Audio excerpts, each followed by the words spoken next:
Tonight, I want to tell you about an object most people have never heard of, even though it may be the most hostile thing the universe knows how to make. It isn't a black hole. Black holes get all the attention. They show up in the movies. They swallow light. Everyone already half understands them. The thing I mean is quieter and far less famous. It's a dead star called a Magnetar, and the danger it carries has nothing to do with its gravity. Wrapped around it is a magnetic field so violent it can reach across thousands of light years and pull at the atoms inside your body. A black hole waits for you to fall in. A Magnetar reaches out.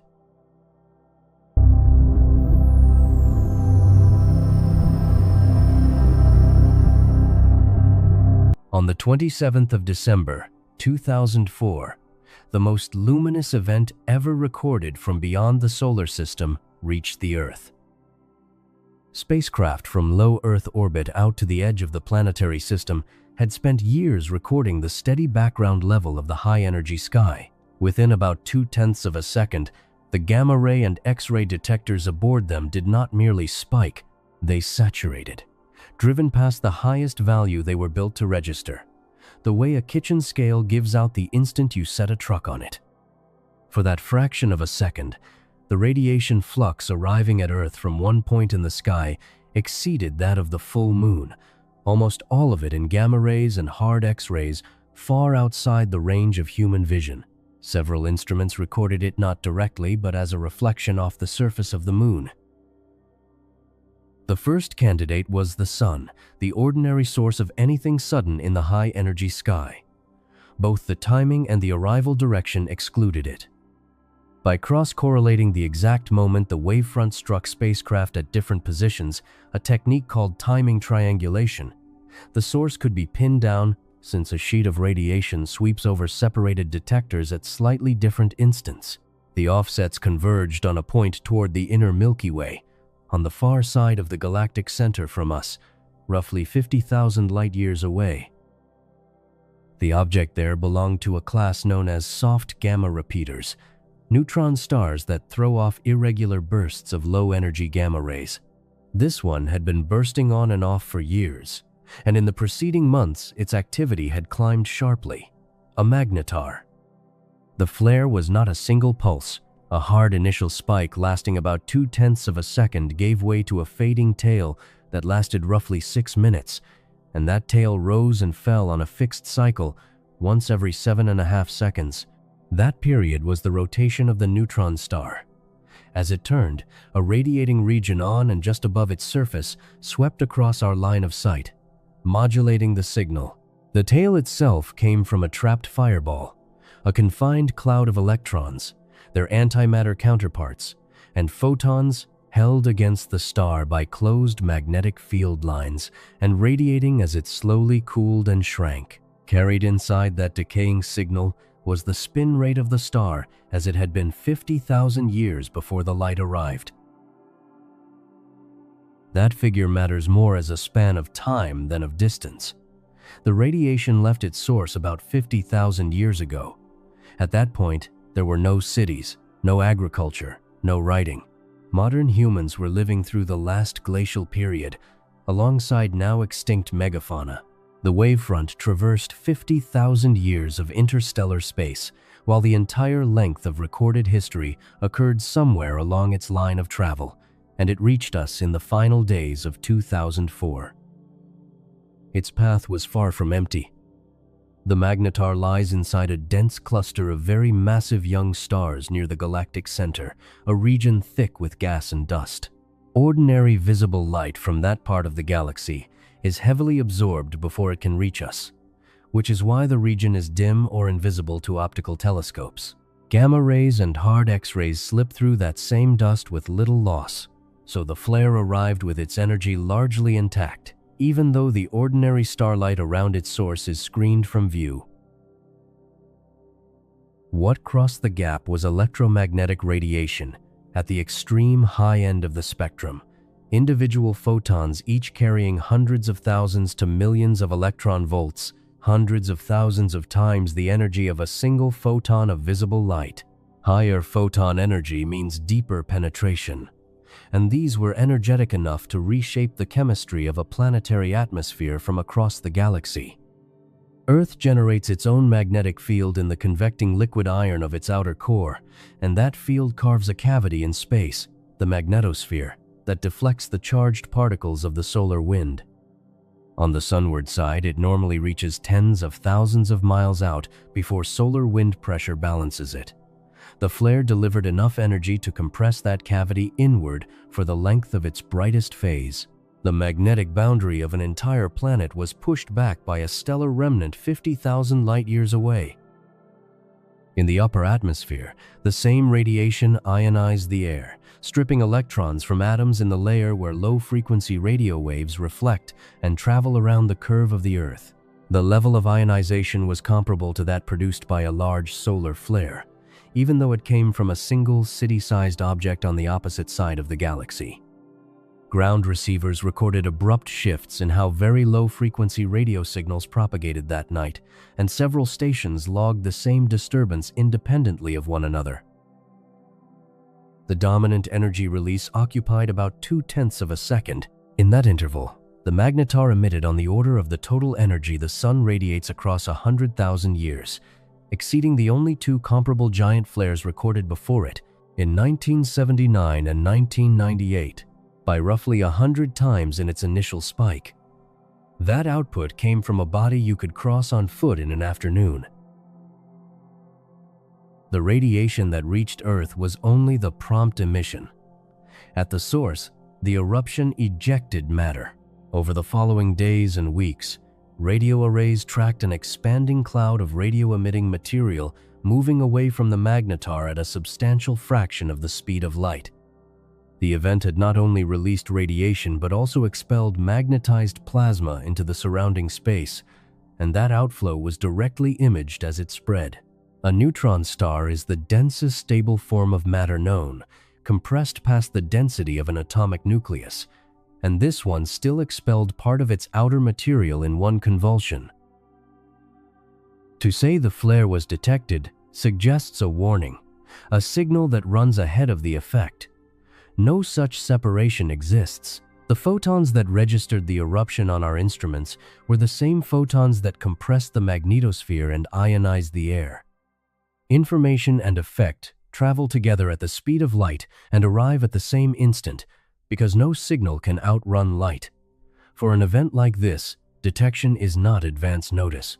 It is the measurement of an arrival that is already complete.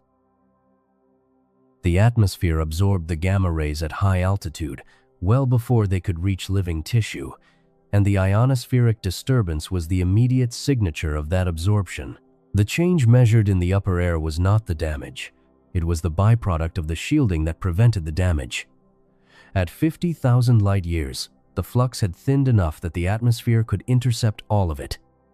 The identical flare at close range would be lethal. The distance alone reduced it to a faint perturbation we needed instruments to notice. Every measured effect, the saturated detectors, the compressed magnetosphere, the ionized upper atmosphere, the relativistic plasma flung into space, originated in an object about a dozen miles across, the collapsed core of a star that exploded long ago. The energy behind all of it did not come from the object's mass, and it did not come from its gravity. It came from the rearrangement of its magnetic field. How strong must a magnetic field become for a stellar remnant the width of a small town to reach across the galaxy and physically alter the atmosphere of a planet? You are lying inside a magnetic field at this moment, and you have never once felt it. The Earth produces a field of roughly half a Gauss at its surface, the Gauss being the standard small unit for magnetic strength, where strength is measured by the force the field exerts on moving electric charge. It is generated far below you, in the outer core, where liquid iron convects and carries electric currents, and moving charge is one of the two ways nature makes a magnetic field. That half-Gauss field is enough to turn a compass needle and to steer particles from the sun toward the poles. It is not enough for any nerve in your body to register. As the baseline for everything that follows, hold that number. Half a Gauss. A refrigerator magnet runs to about 50 or 100 Gauss at its face, 100 times the planet's field or more. And it is built by the second mechanism. Its strength comes not from currents in wires, but from the electrons inside the iron itself. Every electron behaves as a tiny magnet, and in most materials their orientations cancel. In a ferromagnet, they lock into alignment across large regions, and the sum of those aligned spins is the pull you feel when it grabs a steel door. Even so, at 100 Gauss, the field does nothing to you. You can press your palm flat against it and feel only the magnet, never the field. The first field, strong enough to be treated as dangerous, sits in a hospital. A clinical MRI scanner runs between about 15 and 30,000 Gauss, 1.5 to 3 Tesla, where 1 Tesla equals 10,000 Gauss. Its coils are superconducting, cooled with liquid helium so current flows through them without resistance. At this strength, a loose steel object becomes a projectile, and a wrench or an oxygen cylinder left in a pocket will accelerate across the room and strike the machine hard enough to kill. Research scanners reach 7 Tesla, 70,000 Gauss, and at that field people report brief vertigo, faint flashes at the edge of vision, and a metallic taste, the field acting on the fluid of the inner ear and on the nerves behind the eye.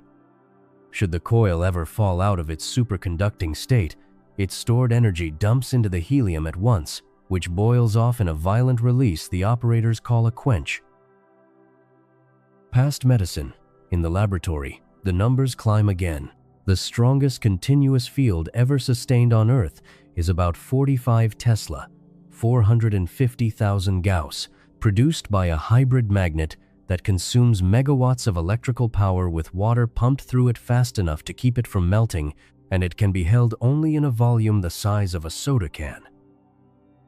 A weaker field, around 16 Tesla, 160,000 Gauss, does something that sounds impossible. It lifts a living frog into the air. Water is weakly diamagnetic, repelled rather than attracted by a strong field, and a frog is mostly water, so the gentle push spread through every cell at once balances gravity, and the animal floats in the bore unharmed. Diamagnetism is not special to frogs. Every material is faintly diamagnetic, every object slightly repelled by a strong enough field. Because the field disturbs the electron motion inside every atom, the effect is simply too small to notice until the field becomes enormous. For an instant, we can go far higher. By discharging a bank of capacitors into a small coil, physicists reach about 100 Tesla for a few thousandths of a second without wrecking the equipment. To go beyond that, the coil cannot survive. In explosive flux compression, a magnetic field is crushed into a collapsing space by a chemical charge, and for a few millionths of a second, it reaches something like 25 million Gauss, a couple of thousand Tesla, before the device is destroyed in the same instant it sets the record. Every measurement at that level annihilates the instrument that made it. That is the ceiling of human capability. 25 million Gauss, held for microseconds, paid for with the wreckage of the apparatus, now leave the Earth entirely. An ordinary neutron star, the common remnant of a supernova, carries a surface field of about 1 trillion Gauss, 1 followed by 12 zeros. That is roughly 40,000 times the strongest field we can force out of a self-destroying explosion, and millions of times the strongest we can hold steady. At 1 trillion Gauss, the field stops being a thing that merely acts on objects placed inside it and begins to act on the structure of matter itself, and that shift is where its real danger begins. The field also channels charged particles along its lines and accelerates them to extreme energies, which is part of why neutron stars shine in ways ordinary stars cannot, and a neutron star is not the top of the scale. A magnetar carries a surface field of about 1 quadrillion Gauss, 1 followed by 15 zeros, 1,000 times the field of an ordinary neutron star, and the strongest magnetic field known anywhere in the universe, with nothing else ever measured that comes close. Laid out from end to end, the ladder runs from half a Gauss at the surface of the Earth to a quadrillion Gauss at the surface of a magnetar, 15 factors of 10 apart the gap between a single footstep and a walk across the width of the observable universe. A question is how anyone claims to know the field of an object a dozen miles wide and 50,000 light-years away, one that emits no steady visible light. The answer comes from its spin. A magnetar rotates, and its rotation slows measurably over time because a turning magnetic field radiates energy and drags on the star like a brake. Measure the rotation period, then measure the rate at which that period lengthens, and the surface field follows from the two together under the model of a spinning magnetic dipole. The 7.5-second beat in the tail of that 2004 flare, and the slow lengthening of periods like it, are the raw numbers from which a quadrillion Gaus is calculated. Because a stronger field breaks the spin harder, magnetars slow quickly by stellar standards, which is one reason their violently active phase is brief rather than permanent. A second, independent check comes from the light itself. In fields this strong, charged particles absorb radiation only at sharply defined energies fixed by the field, leaving features in the X-ray spectrum whose positions encode its strength. Two unrelated methods, the slowing spin and the spectral lines, converge on the same staggering value. One more property of this number governs everything still to come. The energy stored in a magnetic field does not rise in step with its strength. It rises with the square of the strength. Double the field, and you quadruple the energy. Raise the field by a factor of 1,000, the step from a neutron star to a magnetar, and the stored energy rises by a factor of 1,000,000. So the climb up this ladder is far steeper in energy than it appears in field strength, and a magnetar does not stand one rung above a neutron star. In everything the field is able to do, it stands 1,000,000 rungs above it. A field that nudges a compass at half a Gaus, throws a wrench across a room at 15,000, and lifts a frog at 160,000, reaches a quadrillion at the surface of a magnetar. What does a field that strong do to a single atom placed inside it? An ordinary atom holds its shape through a single contest. The positively charged nucleus pulls on the electrons around it, and those electrons, bound by that electric attraction, settle into orbitals whose rounded shapes are fixed by the balance between the pull and the electron's own motion. Those shapes are the entire basis of chemistry.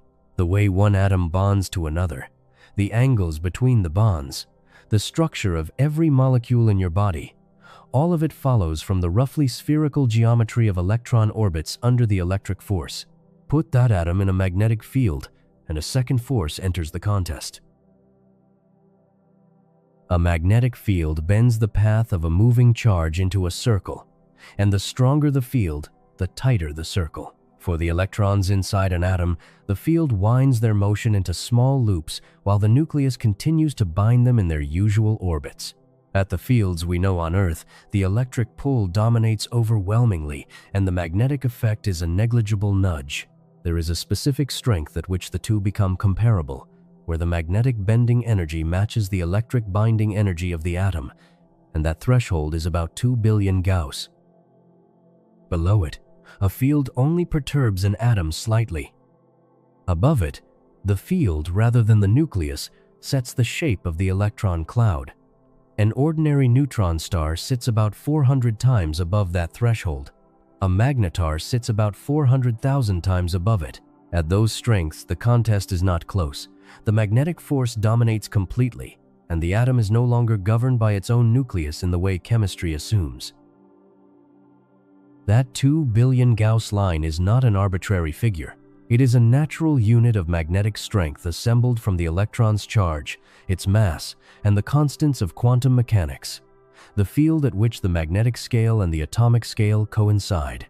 It falls out of the same constants that fix the size of an atom in the first place. What happens to the electron is the core of it. Its motion across the field lines is wound into the tightest possible loops, and in quantum terms that motion is no longer continuous.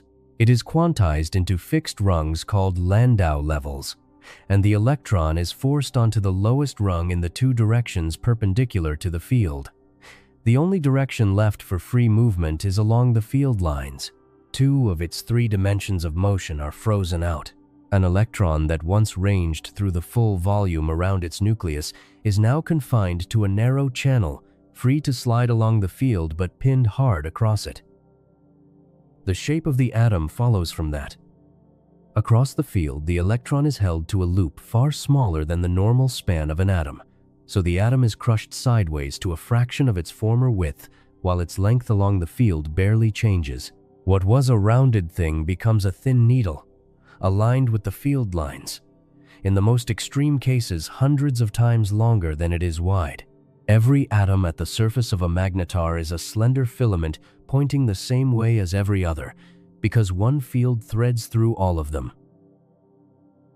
The squeeze also changes how tightly the atom holds together. Pressed close to the nucleus across the frozen directions, the electron is bound far more strongly. Hydrogen, which surrenders its electron at about 14 electron volts under normal conditions, holds that electron with hundreds of electron volts of binding in a magnetar field. Matter aligned with the field is far harder to pull apart than the same matter on Earth. These needle atoms are not fragile. They are bound with an energy ordinary chemistry never approaches. The Landau rungs themselves carry enormous energy, and their spacing grows in step with the field. At an ordinary neutron star, the gap is already around 10,000 electron volts, the energy of a medical X-ray. At a magnetar, it climbs into the millions of electron volts, into the gamma-ray range, past even the energy locked inside an electron's own mass, which is about 500,000 electron volts.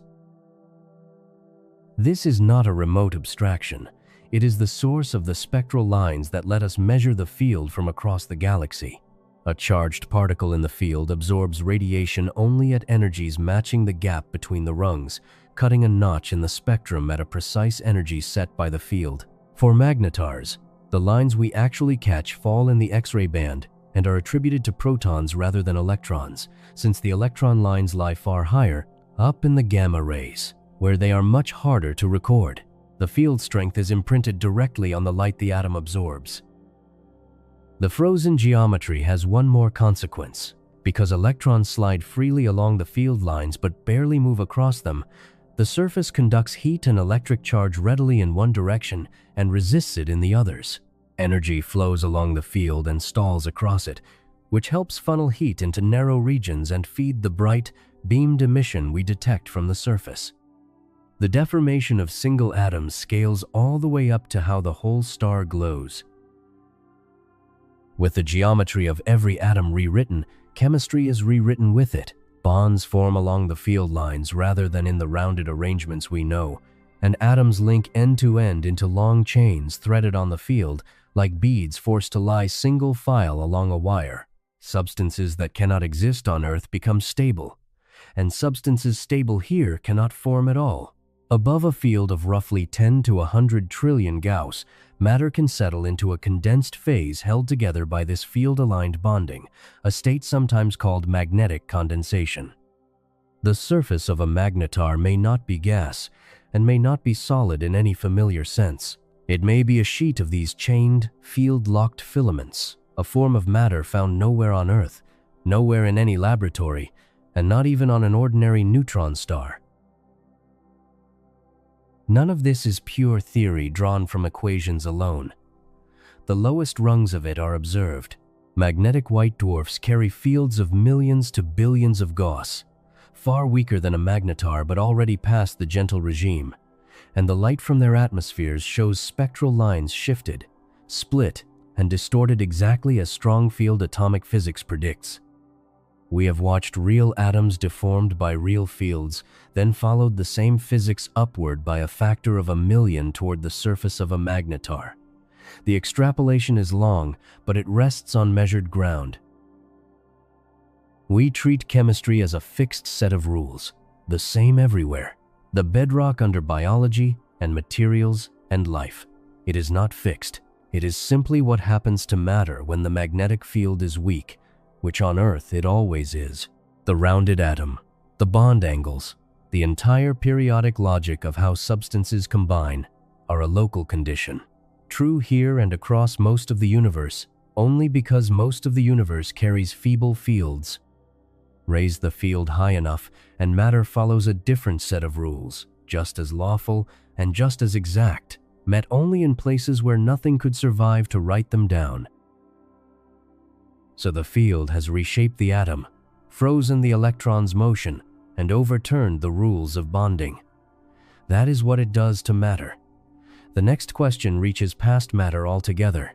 If a field this strong can deform an atom and remake chemistry, what does it do to the empty space between the atoms, to the vacuum we usually treat as nothing at all? Empty space is not empty. In quantum field theory, the vacuum is the lowest energy state of the fields that fill all of space, and that lowest state still fluctuates ceaselessly.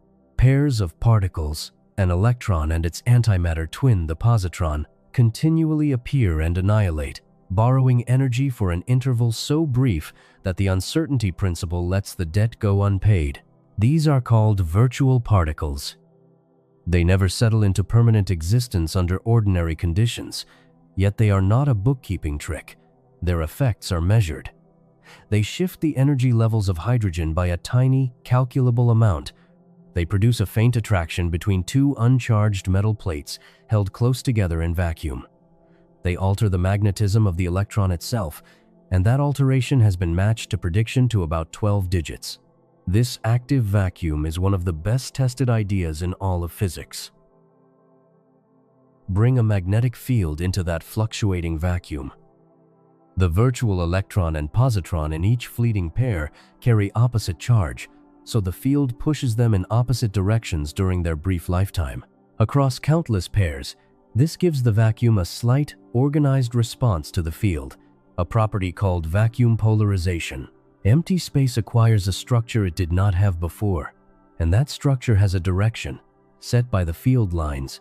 Space that was identical in every direction becomes different along the field than across it. Light traveling through such a space no longer moves at a single speed. A photon polarized along the field lines travels at a slightly different speed than one polarized across them. The vacuum gains two indices of refraction, one for each orientation, which is the defining behavior of a birefringent material. On Earth, certain crystals do exactly this. A clear slab of calcite laid over a line of text shows two images, slightly offset because the two polarizations of light move through it at different speeds and bend by different amounts. A strong enough magnetic field makes the vacuum itself behave like calcite. Nothingness splits light.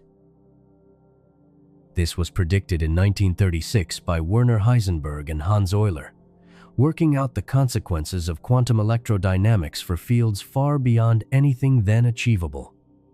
For most of a century, it stayed a calculation with no place to test it, because no field on Earth comes near the strength required. The place to test it was a neutron star.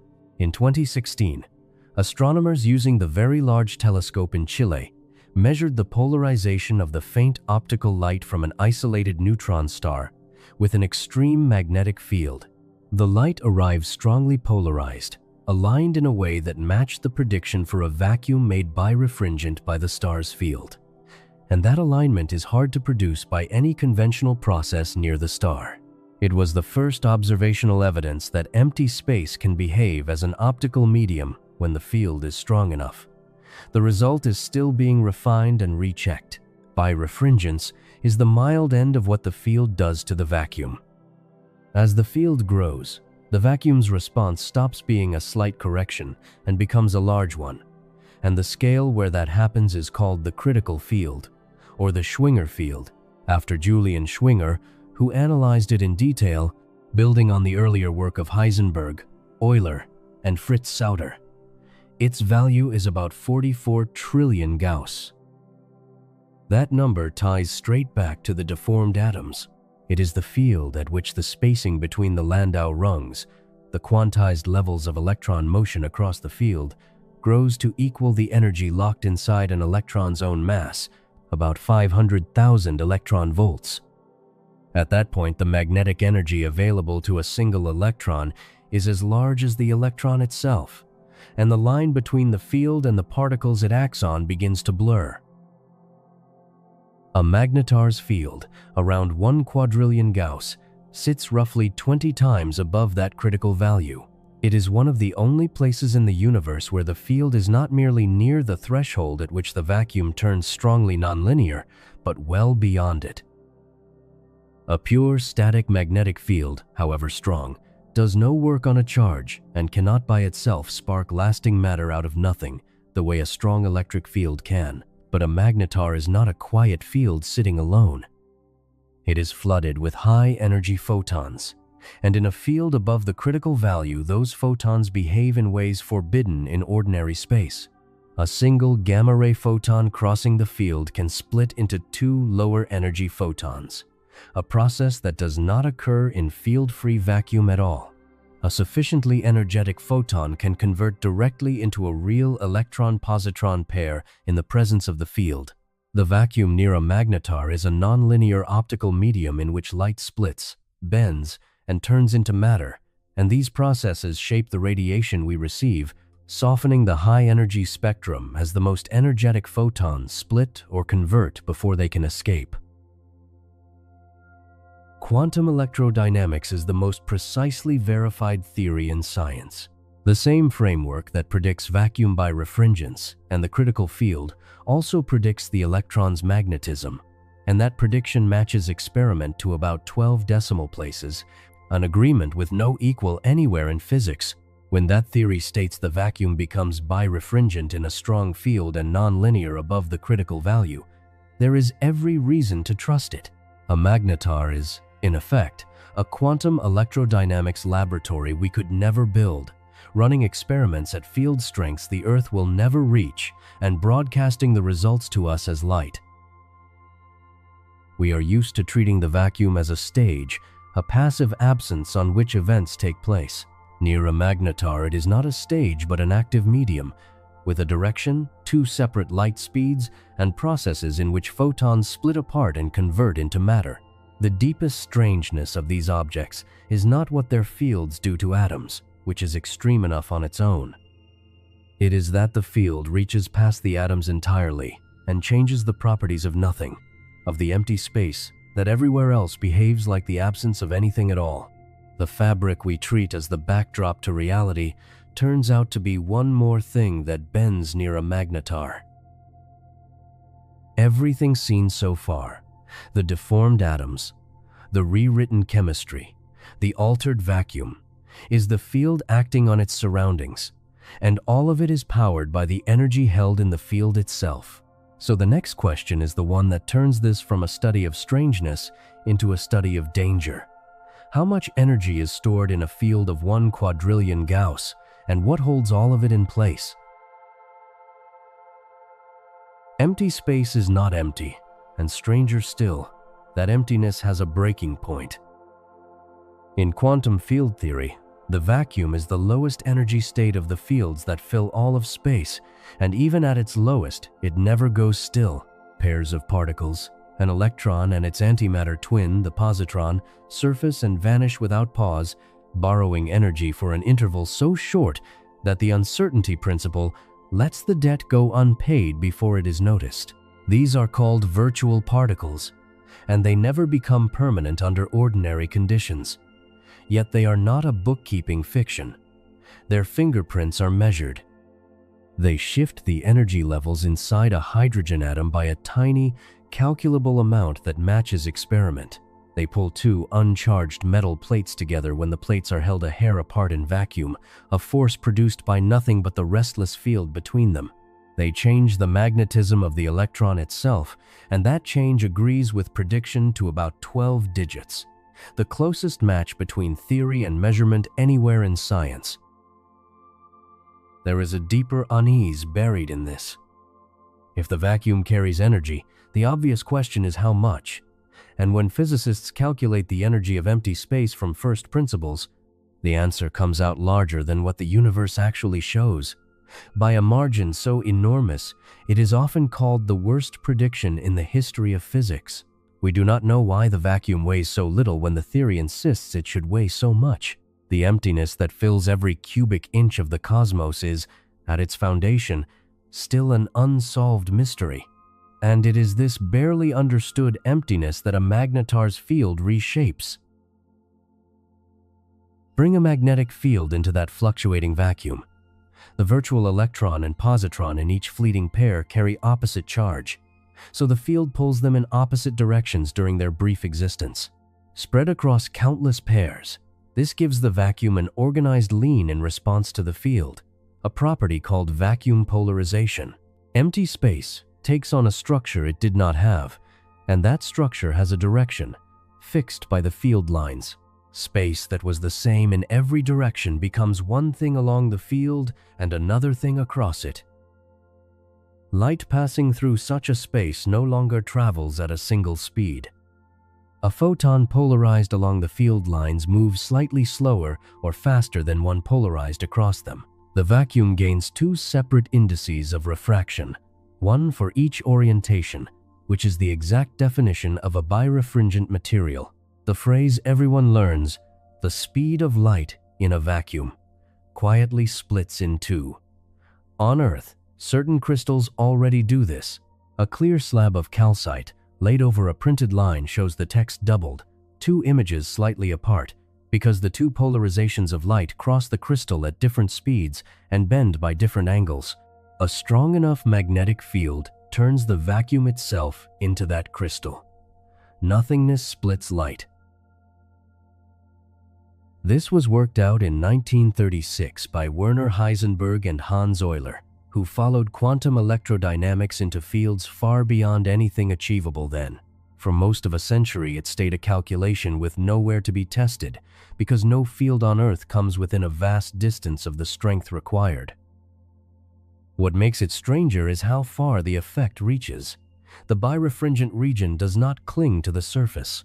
It extends outward for a great distance around a magnetar, and as light climbs away from the star and threads through that zone, the vacuum gradually aligns the light's polarization, locking it into a single orientation long before it escapes. By the time the light reaches us, it carries a polarization stamped not by the surface, but by the empty space high above it. Reading that light, we are reading the signature of nothing behaving like something, written across thousands of miles of vacuum, and from it we can begin to deduce the geometry of the field that did the writing. The place this was finally tested was a neutron star. In 2016, astronomers using the Very Large Telescope in Chile measured the polarization of the faint visible light from an isolated neutron star with an extreme field. The light arrived strongly polarized, aligned in just the way the birefringent vacuum prediction required, and hard to explain by any ordinary process near the star. It was the first observational evidence that empty space can act as an optical medium when the field is strong enough. The result is still being rechecked. The field treats the two polarizations of light differently in another way as well. When a photon splits into two inside a strong field, only one of the two polarizations is permitted to split, while the other is forbidden by the rules of the process. The vacuum near a magnetar therefore filters the light that crosses it, draining energy out of one polarization and not the other, reshaping the spectrum by a selection rule with no counterpart in empty space anywhere else. Birefringence is the gentle end of what the field does to the vacuum. The violent end is a threshold. As the field climbs, the vacuum's response stops being a faint correction and becomes a dominant one, and the scale where that crossover sits is called the critical field or the Schwinger field, after Julian Schwinger, who analyzed it in depth, building on Heisenberg, Euler, and Fritz Sauter. Its value is about 44 trillion Gaus. That number ties straight back to the deformed atom. It is the field at which the spacing between Landau rungs, the quantized steps of electron motion across the field, grows to match the entire energy locked inside an electron's own mass, about 500,000 electron volts. At and above this point, the magnetic energy handed to a single electron is as large as the electron itself, and the boundary between the field and the particles it governs begins to dissolve. For an electric field at this same critical strength, the consequence is dramatic and fully understood. The field feeds the virtual pairs enough energy, that they no longer have to vanish. They are pulled apart and made real, and the vacuum sparks into a shower of genuine electrons and positrons. The way air struck by enough voltage breaks down into a bolt of lightning. The vacuum has, in effect, a breakdown voltage, a strength beyond which it can no longer remain empty space. A spark in air is matter rearranging itself. A spark in the vacuum is matter arriving. Electrons and positrons that did not exist an instant before, called into being by the field alone. The same threshold also marks where the two speeds of light in the vacuum pull far enough apart to matter, so that one polarization lags the other by a measurable amount over the distances around the star, which is part of what observers are hunting for in the light. A Magnetar's field, near 1 quadrillion Gaus, stands roughly 20 times above that critical value, among the strongest fields anywhere since the first moments after the Big Bang. Here the popular image overshoots, and the truth needs care. A pure, unchanging magnetic field does no work on a charge and cannot by itself tear lasting matter out of the vacuum the way an electric field can. But a magnetar is not a still field standing alone. It is drowning in high-energy photons, and above the critical value, those photons behave in ways forbidden in ordinary space. A single gamma-ray photon crossing the field can split into two. A sufficiently energetic photon can convert outright into a real electron-positron pair. The vacuum around a magnetar becomes a nonlinear medium in which light bends, splits, and condenses into matter, and these conversions shape the radiation that escapes, draining the highest energies away before they can leave. The reason to believe in any of these is based on the evidence supporting the theory behind it. Quantum electrodynamics is the most precisely confirmed theory in all of science, the one whose prediction for the electron's magnetism matches measurement to 12 decimal places. When that same theory says the vacuum turns birefringent in a strong field and nonlinear past the critical one, there is every reason to trust it, and there is something fitting in where the proof comes from. We cannot build fields like these, so the experiment is beyond us. It runs only where fields this strong actually occur, and the result reaches us across the galaxy as a single thread of polarized light. We are used to treating the vacuum as a stage, a passive nothing on which events happen. Near a magnetar, it is not a stage. It has a direction, 2 speeds of light, a selection rule for which photons may split, and a strength beyond which it can no longer stay empty. The deepest strangeness of these objects is not what they do to atoms, extreme as that is. It is that the field reaches past matter entirely and alters the properties of nothing, the one thing we assumed had no properties to alter. The emptiness we have never managed to explain turns out to bend, split, and break near a dead star a dozen miles wide. Everything so far, the deformed atoms, the rewritten chemistry, the altered and breakable vacuum, is the field pressing on the world around it, and all of it is paid for by the energy held in the field itself. So the next question is the one that turns this from a study of strangeness into a study of danger. How much energy is stored inside a field of 1 quadrillion Gaus, and what holds all of it in place? One fact governs everything that follows. The energy stored in a magnetic field does not climb in step with the field's strength. It climbs with the square of it. A magnetar's field runs about 1,000 times stronger than an ordinary neutron star's, so it holds close to 1,000,000 times more energy. Carry the full calculation through for a field of 1 quadrillion Gaus threaded across an object a dozen miles wide, and the total lands on the order of the energy the sun radiates in 1,000,000 years. The sun fuses 600 million tons of hydrogen into helium every second, and has done so for over 4 billion years. Take everything it will radiate across 1,000,000 years, the full output of the star that feeds all life on Earth, sustained for a span 200 times longer than our species has existed, and fold all of it into one dead object you could stroll across in an afternoon. Everything human civilization has ever generated, every power plant and engine and fire across all of history, would not make a dent against it. And nothing is being produced there. There is no fusion, no fuel, no furnace burning. The energy is simply held, already present, stored in the shape of the field itself. The largest flare a Magnetar has ever shown us spent only a fraction of this reserve, which is why a single Magnetar can erupt again and again across its life without draining the account. There is a stranger way to weigh it. Energy and mass are the same quantity in two forms, bound together by the speed of light, so a concentration of energy this extreme has a weight of its own.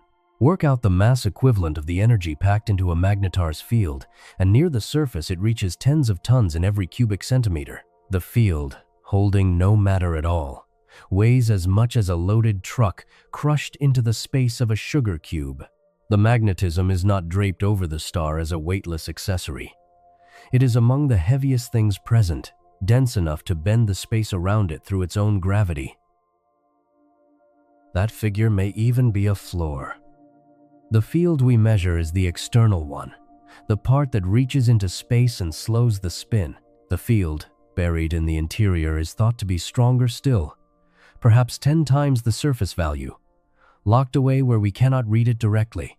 If so, the true reservoir runs larger than the visible field lets on, and the energy budget of a Magnetar is deeper than its outward appearance suggests.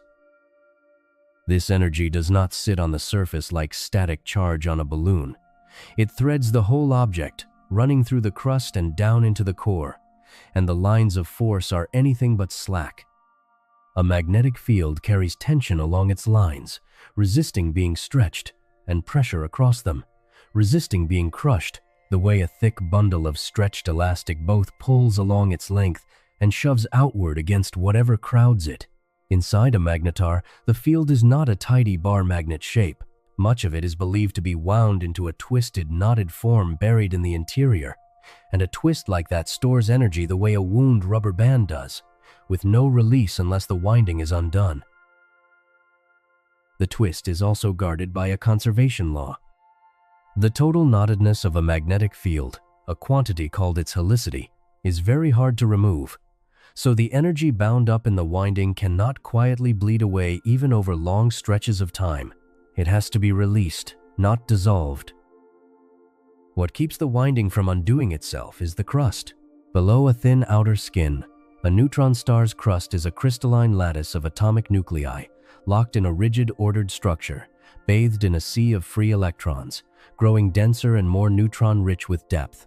By current estimates, it is the strongest material in the universe, able to bear stresses billions of times beyond what steel can take before it fails.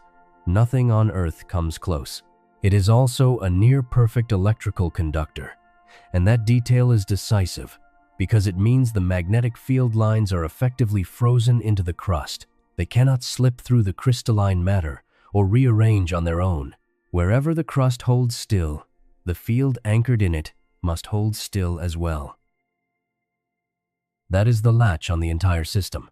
The twisted interior field holds an enormous reserve of energy, and a smoother, lower energy arrangement exists that it does not occupy. Reaching that arrangement would require the field lines to move, and the field lines are locked into a crust that does not move.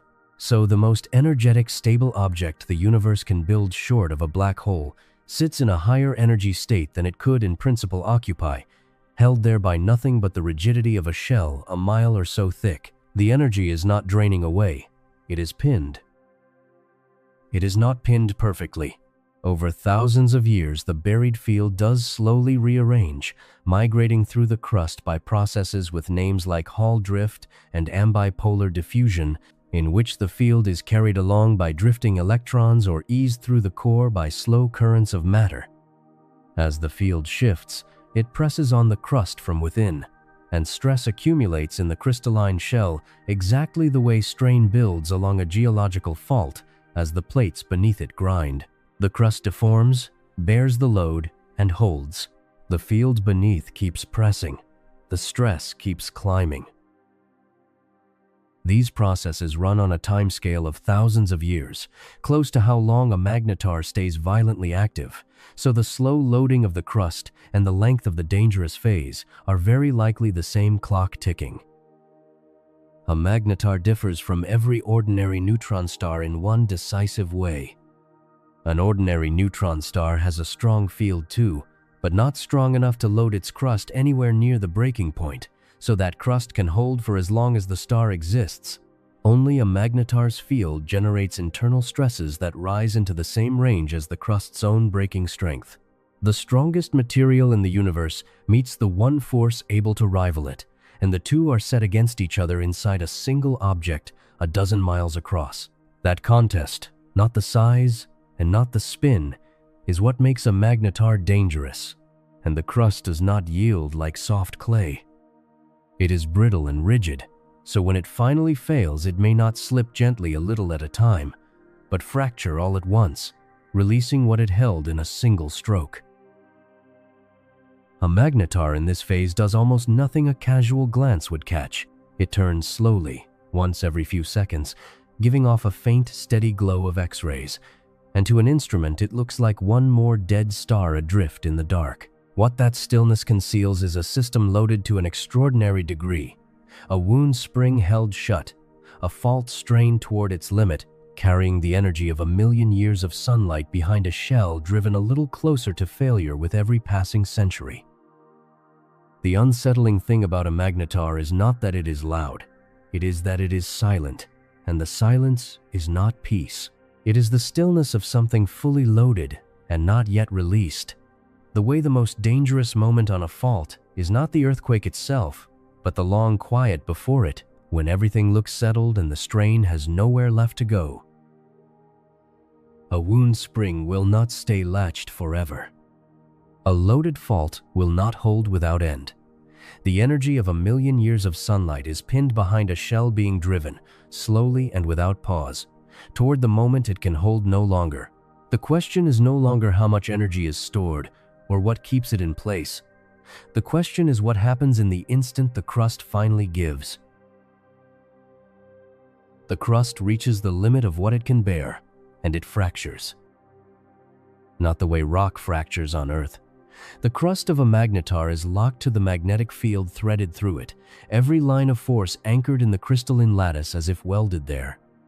So when a region of crust finally yields and shifts, even slightly, it drags the anchored field with it. The footpoints of the field lines lurch into new positions, and the vast external field, suddenly held at the wrong points, is forced to rearrange. Lines snap into new configurations and reconnect, and the field drops at last into the lower energy shape it could never reach while the crust held firm.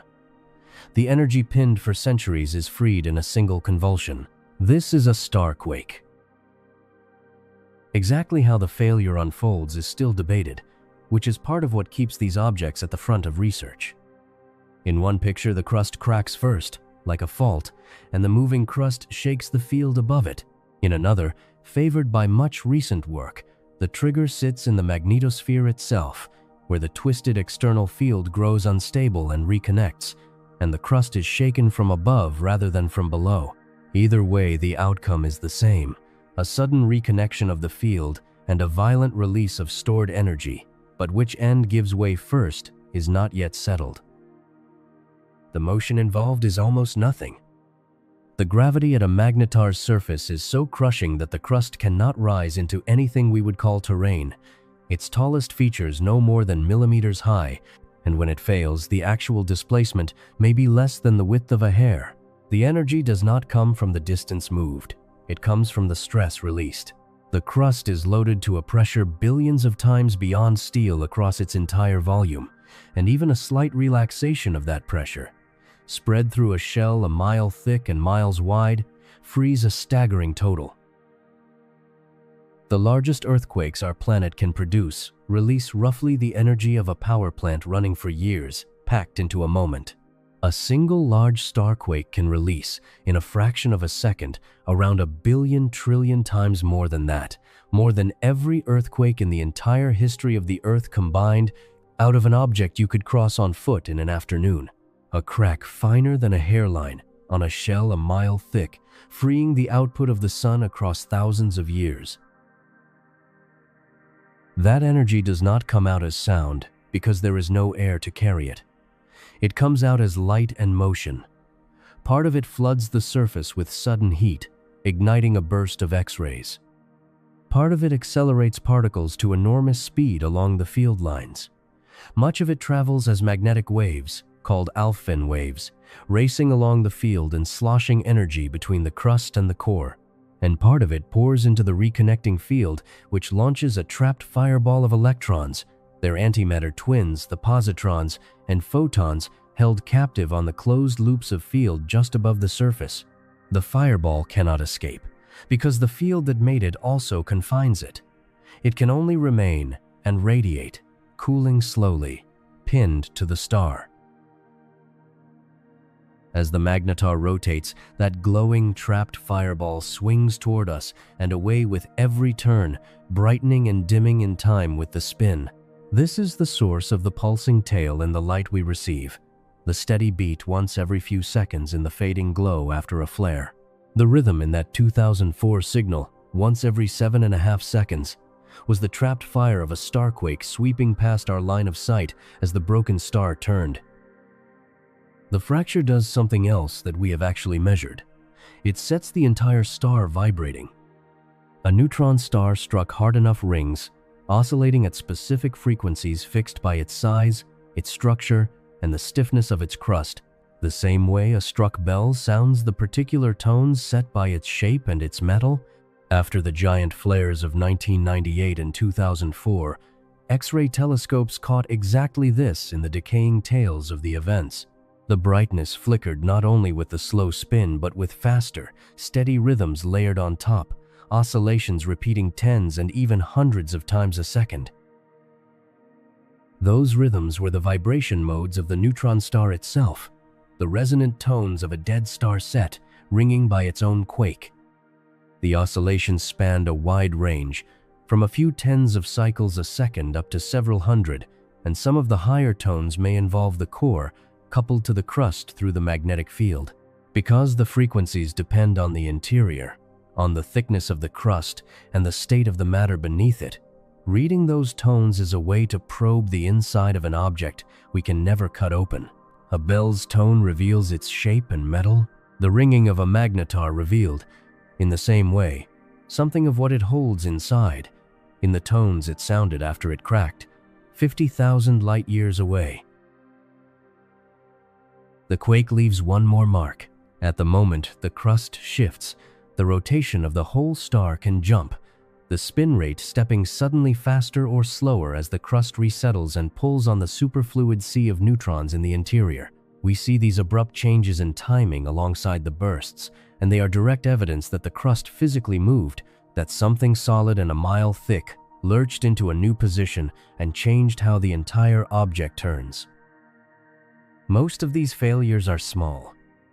When a Magnetar enters an active stretch, it can crackle with short bursts, each lasting a fraction of a second, each releasing roughly as much energy as the sun gives off in a year, sometimes dozens or hundreds of them over weeks as the crust adjusts a little at a time. In rare episodes, it can fire hundreds of short bursts in a matter of hours, a storm of cracking that often marks the start of an active phase. Larger fractures, rarer, release the sun's output over thousands of years in a single flare, and at the far end of the scale sit events of a wholly different order, where not a patch but a vast section of the crust gives way at once. Those are rare enough and violent enough to deserve their own reckoning. For a loaded Magnetar, none of this is a possibility. It is a certainty. A shell strained year after year toward a breaking point it is being driven past cannot hold forever. It will crack. The only thing we cannot say is when, because nothing about the buildup is visible from outside until the failure has already happened, and the light that tells us it happened is the same light that carries the blow. There is no tremor before this earthquake, no foreshock to read across the galaxy. The first thing any distant observer learns of a starquake is the radiation arriving from one. The small cracks are routine, the ordinary background noise of a magnetar settling under its own field. But the crust does not only fail in patches. Once in a great while, a magnetar fails on the largest scale it is capable of, and the energy that escapes does not stay in its own neighborhood. It crosses the galaxy. So the question that closes the gap back to where this began is simple. What does the largest possible starquake look like? And what happens when its light finally reaches a world 50,000 light-years away? A starquake usually cracks a patch. Once in a long while, a magnetar fails almost everywhere at once.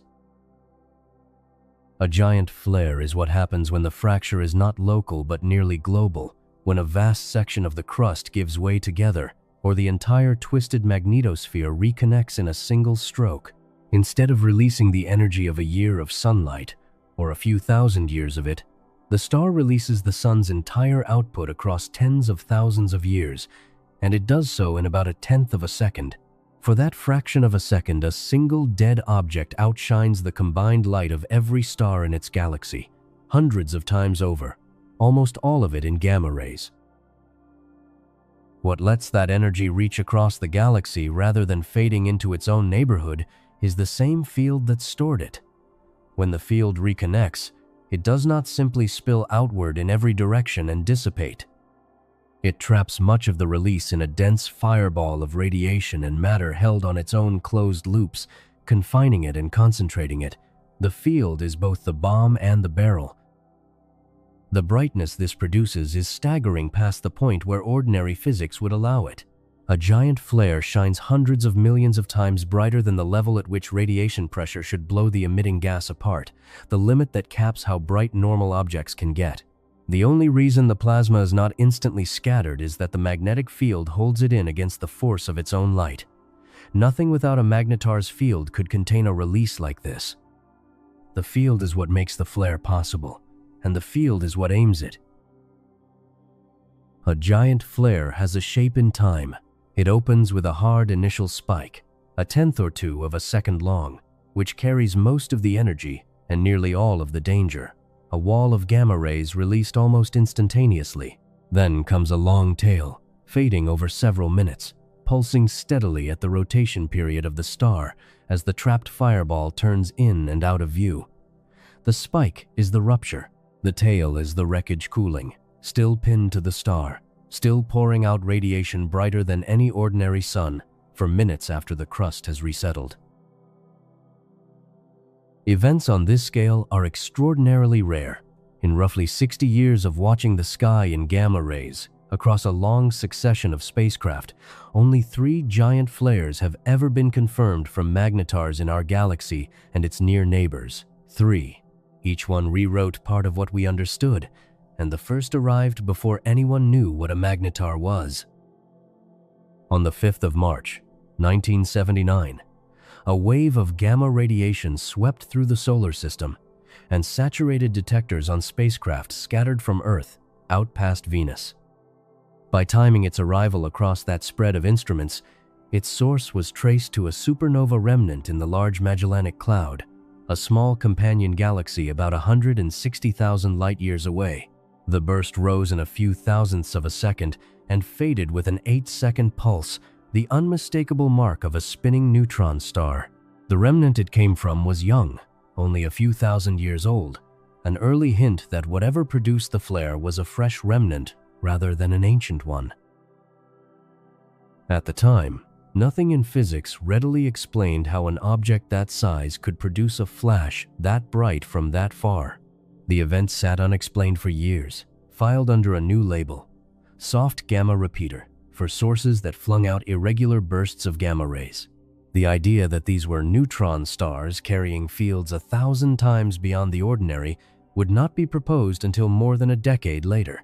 The 1979 flare was the first time we recorded a magnetar at full strength, before there was a word for what produced it. The second came on the 27th of August, 1998, from a magnetar inside our own galaxy, around 20,000 light-years away. Its radiation reached Earth on the night side of the planet and ionized the upper atmosphere anyway, stripping electrons from the air in the dark, where the sun could not be blamed. A dead star, 20,000 light-years off, changed the electrical state of our night sky for as long as the burst lasted.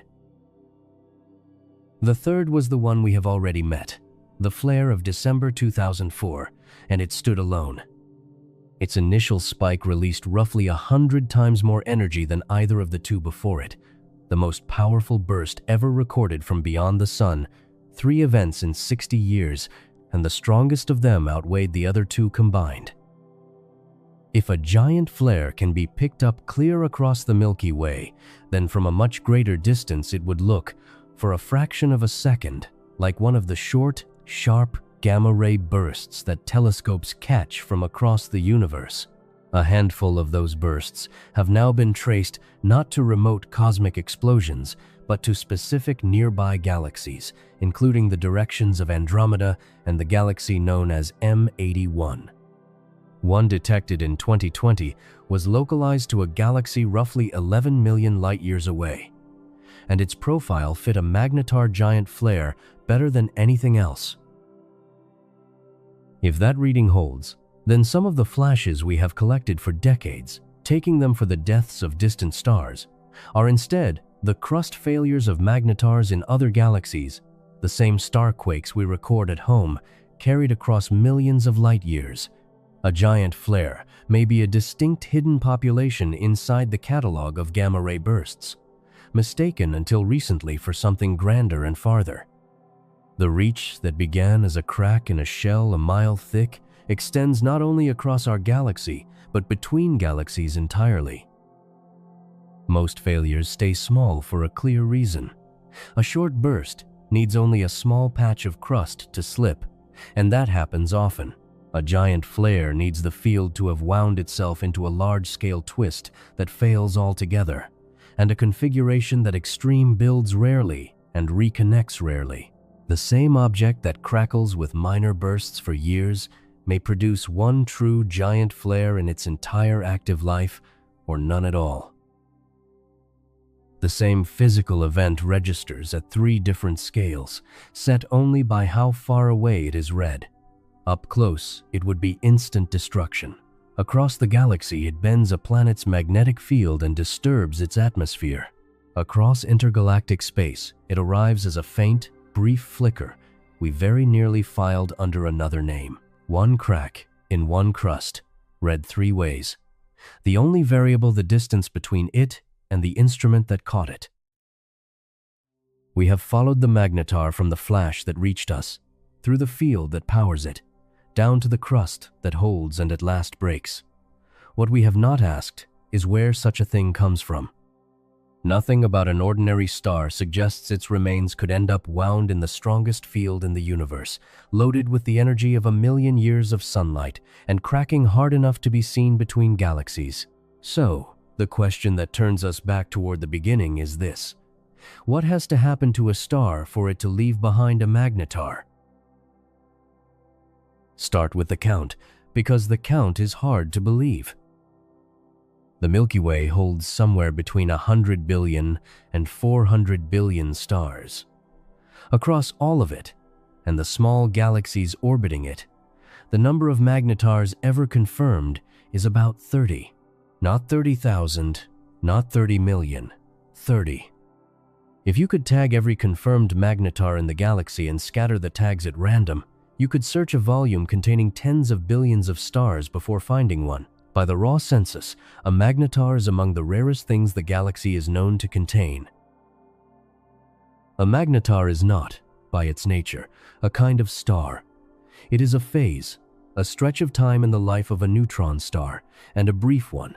A neutron star may drift through space for billions of years, but its Magnetar phase, the span during which the field is strong enough and active enough to crack the crust and throw out flares, lasts only about 10,000 years. 10,000 years sounds long against a human life. Against the age of the star, it is nothing, a single percent of 1% of its existence. After that, the field weakens, the crust quiets, the bursts stop, and what remains is an ordinary silent neutron star, indistinguishable at a glance from the countless others.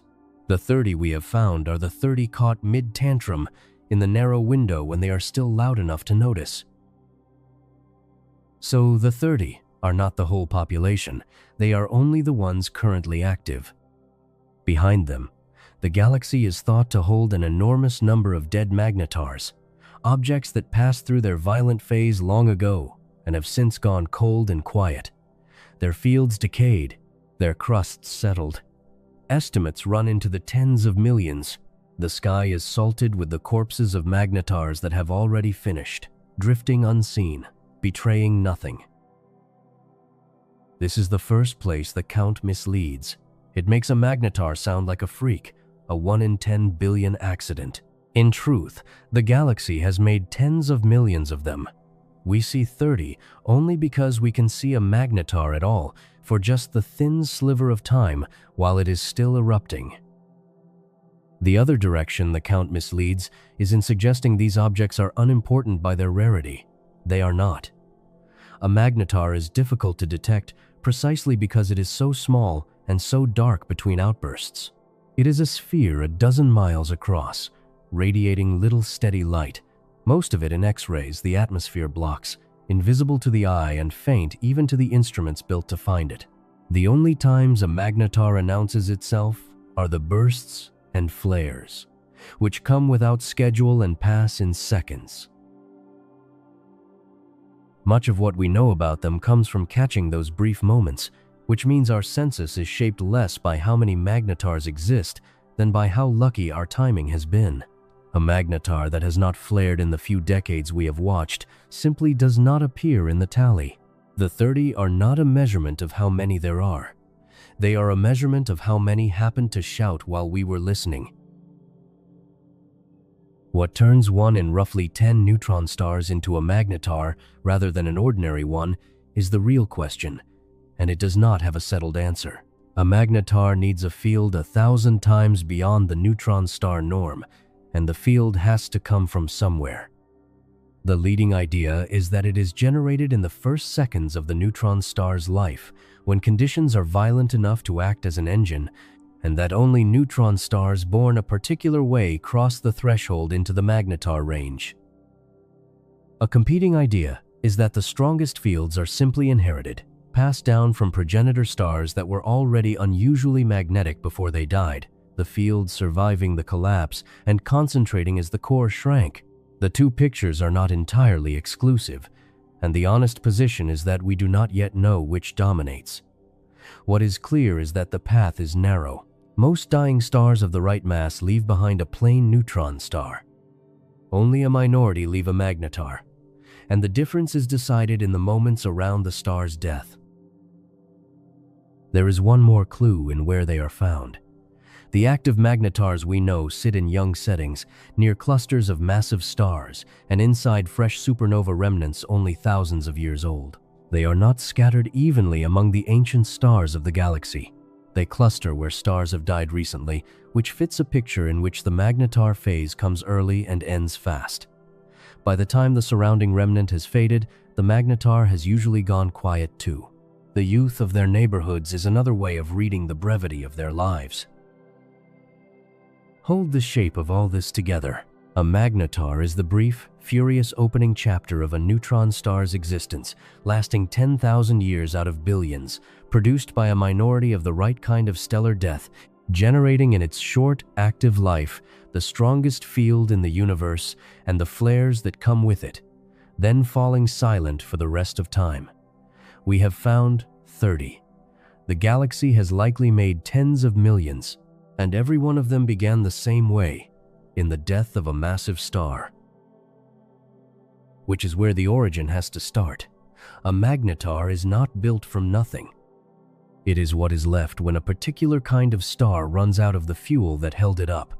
And to understand the object that reached across the galaxy to touch a planet, we have to go back to the ordinary process every massive star is already living through right now, the slow burning that keeps it standing, and the day that burning has to stop. What happens inside a star in the hours before it dies? A star is a standoff between two forces, and it lasts exactly as long as the fuel that holds the standoff in place. Gravity pulls every part of a star inward without pause, working to collapse all that mass toward the center. What resists it is pressure, generated by nuclear fusion in the core, where hydrogen fuses into helium and the reaction pours out energy. That energy pushes outward and holds the weight of the entire star up against its own gravity. The two are matched so finely that a star can keep the same shape for billions of years, neither collapsing nor flying apart. Our own sun has held that balance for more than 4 billion years and will hold it for billions more. Massive stars do not get billions of years. A star, born with more than about 8 times the mass of the sun, carries far more weight pressing inward, so its core must burn hotter and faster to make the pressure that holds it up. It burns through its hydrogen in a few million years rather than 10 billion. And when the hydrogen in the core runs low, the balance does not simply end, it shifts. The core, no longer fully supported, contracts under gravity and heats further, and at the higher temperature, it ignites the next fuel. Helium fuses into carbon and oxygen. When the helium is spent, the core contracts and heats again, and carbon ignites, fusing into neon and magnesium and sodium. Each time a fuel runs out, the core shrinks, grows hotter, and lights the next, heavier fuel in line. What turns one in roughly 10 neutron stars into a magnetar rather than an ordinary one is the real question, and it does not have a settled answer. A magnetar needs a field 1,000 times beyond the neutron star norm, and the field has to come from somewhere. The leading idea is that it is generated in the first seconds of the neutron star's life, when conditions are violent enough to act as an engine, and that only neutron stars born a particular way cross the threshold into the magnetar range. A competing idea is that the strongest fields are simply inherited, passed down from progenitor stars that were already unusually magnetic before they died, the field surviving the collapse and concentrating as the core shrank. The two pictures are not entirely exclusive, and the honest position is that we do not yet know which dominates. What is clear is that the path is narrow. Most dying stars of the right mass leave behind a plain neutron star. Only a minority leave a magnetar, and the difference is decided in the moments around the star's death. There is one more clue in where they are found. The active magnetars we know sit in young settings, near clusters of massive stars, and inside fresh supernova remnants only thousands of years old. They are not scattered evenly among the ancient stars of the galaxy.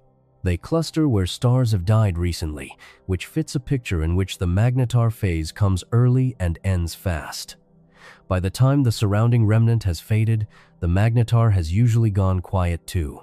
The youth of their neighborhoods is another way of reading the brevity of their lives.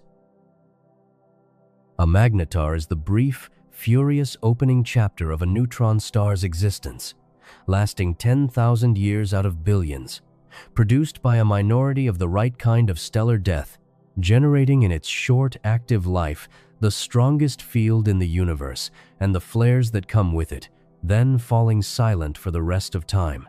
We have found 30. The galaxy has likely made tens of millions, and every one of them began the same way, in the death of a massive star. Which is where the origin has to start. A magnetar is not built from nothing. It is what is left when a particular kind of star runs out of the fuel that held it up. And to understand the object that reached across the galaxy to touch a planet, we have to go back to the ordinary process every massive star is already living through right now, the slow burning that keeps it standing, and the day that burning has to stop. What happens inside a star in the hours before it dies? A star is a standoff between two forces, and it lasts exactly as long as the fuel that holds the standoff in place. Gravity pulls every part of a star inward without pause, working to collapse all that mass toward the center. What resists it is pressure, generated by nuclear fusion in the core, where hydrogen fuses into helium and the reaction pours out energy. That energy pushes outward and holds the weight of the entire star up against its own gravity. The two are matched so finely that a star can keep the same shape for billions of years, neither collapsing nor flying apart. Our own sun has held that balance for more than 4 billion years and will hold it for billions more. Massive stars do not get billions of years. A star born with more than about 8 times the mass of the sun carries far more weight pressing inward, so its core must burn hotter and faster to make the pressure that holds it up. It burns through its hydrogen in a few million years rather than 10 billion, and when the hydrogen in the core runs low, the balance does not simply end, it shifts. The core, no longer fully supported, contracts under gravity and heats further, and at the higher temperature it ignites the next fuel. Helium fuses into carbon and oxygen. When the helium is spent, the core contracts and heats again, and carbon ignites, fusing into neon and magnesium and sodium. Each time a fuel runs out, the core shrinks, grows hotter, and lights the next, heavier fuel in line. Everything is now in place for the fastest and most violent transformation in the life of any star. The core has reached the threshold. The pressure that held it for millions of years is gone. Gravity, pressing inward the entire time and at last meeting nothing to oppose it, is about to take the whole core down. So the question is what gravity actually does in the instant nothing stands against it. How does a core the size of a planet become a magnetar in less than a second? When the brace fails, the collapse takes less than a second. A moment before, the iron core is about the size of the Earth, holding more than the mass of the sun. Then the support gives way, and the core falls inward on itself, not slowly. The inner core implodes at speeds approaching a quarter of the speed of light, tens of thousands of miles every second, folding a planet-sized object down toward a ball a dozen miles across in a fraction of a heartbeat. There is no comparable event in the ordinary universe. No process that takes something the size of a world and crushes it to the size of a city in less time than it takes to blink. What happens to the matter on the way down rewrites it completely. The pressure grows so extreme that electrons are driven into the protons inside the nuclei, and each merger turns a proton into a neutron and emits a neutrino. Across the whole core, this happens at once. The matter sheds its electrons and its protons together and converts itself into a dense fluid of neutrons. The atoms are gone. The vast empty gulf inside every atom. The space between a nucleus and its electrons that makes ordinary matter almost entirely void is gone with them. What remains is neutrons packed directly against neutrons, with nothing in between, the entire core becoming something close to a single colossal atomic nucleus. At that point, a new pressure appears, the one that finally stops the fall. Neutrons obey a quantum rule, the exclusion principle, which forbids any two of them from occupying the same state at once. Pack them tightly enough, and they resist being pushed closer, not from any ordinary force between them, but because the rule itself will not permit it. This neutron degeneracy pressure stiffens the core the instant it reaches the density of an atomic nucleus, and the collapse that nothing else could halt stops against a wall built out of a law of quantum mechanics. The density at that wall is almost beyond stating. A single teaspoon of this matter would weigh billions of tons on Earth, the mass of a mountain folded into the space of a sip. The whole core, more than the mass of the sun, is now a sphere you could drive across in 20 minutes, made of the most concentrated, stable matter that exists. The inner core does not simply stop. It overshoots, compresses slightly past nuclear density, and being now almost incompressible, it rebounds, slamming outward into the outer core, still raining down onto it. That rebound launches a shockwave upward through the infalling star. And here the story reaches a problem physics has wrestled with for decades. By every straightforward calculation, that shock should stall. It loses energy, breaking apart the iron it plows through, and more energy to neutrinos streaming out of the dense core, and it grinds to a halt partway out, no longer able to push against the matter still falling inward. On paper, the star should fail to explode. In simulations, for many years, it did fail. The shock died, and the model star collapsed quietly into a black hole instead of blowing apart. What revives the shock is the flood of neutrinos. The newborn core is so hot, around 100 billion degrees, that it radiates neutrinos in numbers beyond imagining.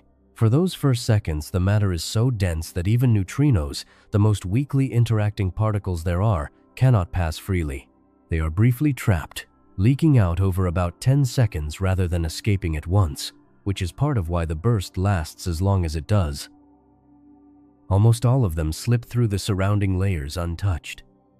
But a tiny fraction, perhaps 1 in 100, are absorbed just behind the stalled shock, and that small fraction deposits enough energy to reheat the shock and drive it outward again. The explosion is not powered by the rebound alone.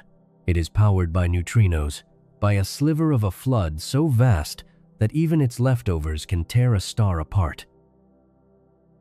Making this work in detail still tests the field. The revival seems to depend on the matter churning and overturning in 3 dimensions, on turbulence and sloshing motions behind the shock that only appeared once simulations grew powerful enough to model the collapse in full. The basic picture holds, but the explosion of a massive star remains one of the harder unsolved problems in astrophysics. The scale of energy moving through this is hard to hold. In about 10 seconds, the collapse releases roughly 100 times more energy than the sun will radiate across its entire 10 billion-year life. About 99% of it leaves as neutrinos, pouring out invisibly in the first seconds. Around 1% goes into the kinetic energy of the explosion, the part that tears the star apart, and a tiny sliver, 0.01%, comes out as light. The supernova that can briefly outshine a galaxy of hundreds of billions of stars is the faint leftover of this event. The real release, the overwhelming majority, is a pulse of neutrinos that passes through everything and is gone in moments. We know this is true because we have caught it once. In 1987, a star exploded in the Large Magellanic Cloud, about 168,000 light-years away. Hours before its light arrived, detectors deep underground on Earth registered about 24 neutrinos in a span of seconds, the only neutrinos ever caught from a supernova. 24 particles, out of a flood beyond counting. After a journey of 168,000 years, they arrived before the light because they escaped the collapsing core at once, while the light had to wait hours for the shock to reach the surface. For a few seconds in 1987, we did not observe the aftermath of a stellar collapse. We detected the collapse itself as it happened. The neutron star that collapse should have left behind stayed hidden in the wreckage for over 30 years, and only recently have astronomers found signs of it buried in the cooling dust, exactly where the neutrinos said it would be. When the revived shock finally reaches the surface and breaks out, the star is torn apart from the inside. The outer layers are flung into space at thousands of miles per second, carrying the elements built up over the star's life, the oxygen and carbon and iron, scattering them across the galaxy as the raw material of new stars and worlds. For weeks, the wreckage outshines its entire galaxy. But the part that matters for this story is not the explosion, it is what stays behind. At the center, where the collapse stopped against that quantum wall, sits a new object. At first, it is larger and hotter, a puffy proto-neutron star, perhaps 50 kilometers across, which shrinks and cools over the following seconds as its trapped neutrinos drain away, settling toward a sphere about 20 kilometers across that holds 1.5 to 2 times the mass of the Sun. It is born at 100 billion degrees, and it is spinning. This is a neutron star, formed in the span of a second from the ruin of a giant. And in a small fraction of these births, under conditions we have not yet fully pinned down, the object that emerges carries the strongest magnetic field in the universe. It is the densest, hottest, most extreme object the collapse can leave standing, and it is far stranger up close than the bare facts admit. Its gravity bends light around itself. Its surface outweighs mountains in every spoonful, and it is turning, faster than anything its size has any right to turn. Why does a dead star, only seconds old, spin hundreds of times every second? A neutron star is small enough and heavy enough to bend its own light around itself. Begin with the density, because every other extreme follows from it. The collapse packed more than the mass of the sun into a sphere about 20 kilometers across, with the matter crushed to the density of an atomic nucleus all the way through. A single sugar cube of it would weigh about 1 billion tons. Scoop up a thimbleful and you would hold the mass of every human being on Earth several times over if anything could hold it, which nothing could. This is matter with the empty space pressed out of it, atoms crushed until only their nuclei remain, touching. It is the densest, stable form of matter the universe permits. One more notch of compression, one step further down, and there is no stable object left at all, only a black hole. Density this extreme produces gravity beyond comparison. At the surface, gravity is about 200 billion times stronger than on Earth. An object dropped from waist height would slam into the surface at more than 1,000 kilometers a second. A human being would not stand on a neutron star and would not merely be crushed in the ordinary sense. The gravity would flatten a body into a film of atoms across the surface faster than any nerve could register the fall. A person who weighs 150 pounds here would, in the instant before being destroyed, weigh something on the order of tens of trillions of pounds. That same gravity makes the surface almost impossible to leave. To escape the Earth, a rocket must reach about 7 miles a second. To escape a neutron star, an object would need to be moving at somewhere between 1/3 and 1/2 of the speed of light. The flip side of that binding is energy.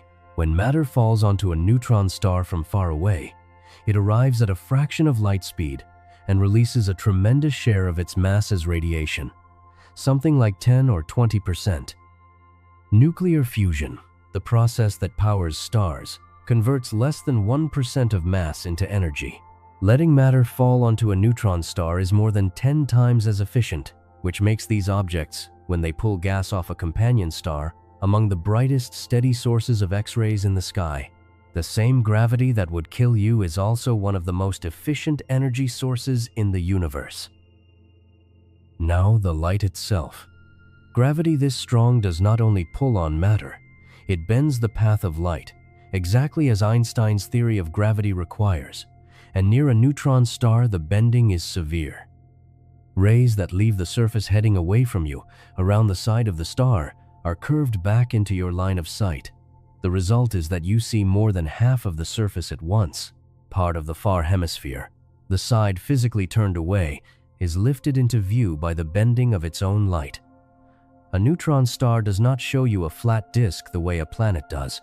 It shows you a swollen, wrapped-around image, the back of the star curling into the edges of the front. And for compact enough stars, the same spot on the surface can appear more than once, its light arriving by 2 different bent paths. A little more compact, and the effect would close completely. Neutron stars sit just outside the regime, where light can be bent all the way into a circle, the photon ring that surrounds a black hole. They come within a hair of being able to trap light in orbit around themselves. None of this is a thought experiment. It has been measured. A NASA X-ray telescope called NICER, mounted on the space station, watched the light from hot patches on a spinning neutron star's surface, and the shape of the light curve as those patches rotated in and out of view was distorted in exactly the way the bending of light predicts. By modeling that distortion, astronomers around 2019 mapped where the hot spots sat and measured the star's radius to within about 1 kilometer, reading the size of an object thousands of light years away from the way its gravity warps its own light.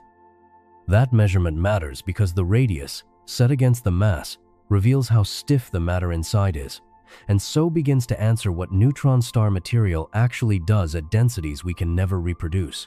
The bending of light has become a ruler. Gravity does one more thing to the light, harder to picture but just as real. As light climbs away from the surface, it loses energy fighting the pull, and that loss stretches it toward redder wavelengths. Light leaving a neutron star reaches us shifted, its colors dragged down by 20 or 30%. Bound into that same effect is a slowing of time. A clock resting on the surface would tick noticeably slower than a clock far away by a similar fraction. Time runs slow at the bottom of that gravity well, and the reddened light is the visible mark of it. The surface beneath all of this is stranger than any landscape. Gravity so strong allows almost no terrain. The tallest mountain, a neutron star, can support stands only millimeters high, because anything taller is pulled flat. Above the solid crust sits an atmosphere perhaps centimeters thick, a thin shell of plasma pinned down by the crushing pull. On a magnetar, where the field reshapes that surface matter into chains locked along the field lines, even this thin skin behaves like nothing found anywhere else. Below the crust, the strangeness deepens. The matter there is thought to arrange itself into shapes named half in jest, after pasta. Nuclei squeezed into long rods and flat sheets as the pressure climbs. The so-called nuclear pasta, believed to be among the strongest structures that exist. Deeper still flows a sea of neutrons with no friction at all, a superfluid, and at the center lies a core whose true state remains unknown, perhaps holding forms of matter found nowhere else. There is even a ceiling on how much mass a neutron star can carry, a little over 2 times the sun, and a star pushed past it has nothing left to hold it up and collapses the final step into a black hole. Everything described so far is true of an ordinary neutron star, the common kind that forms in most of these collapses.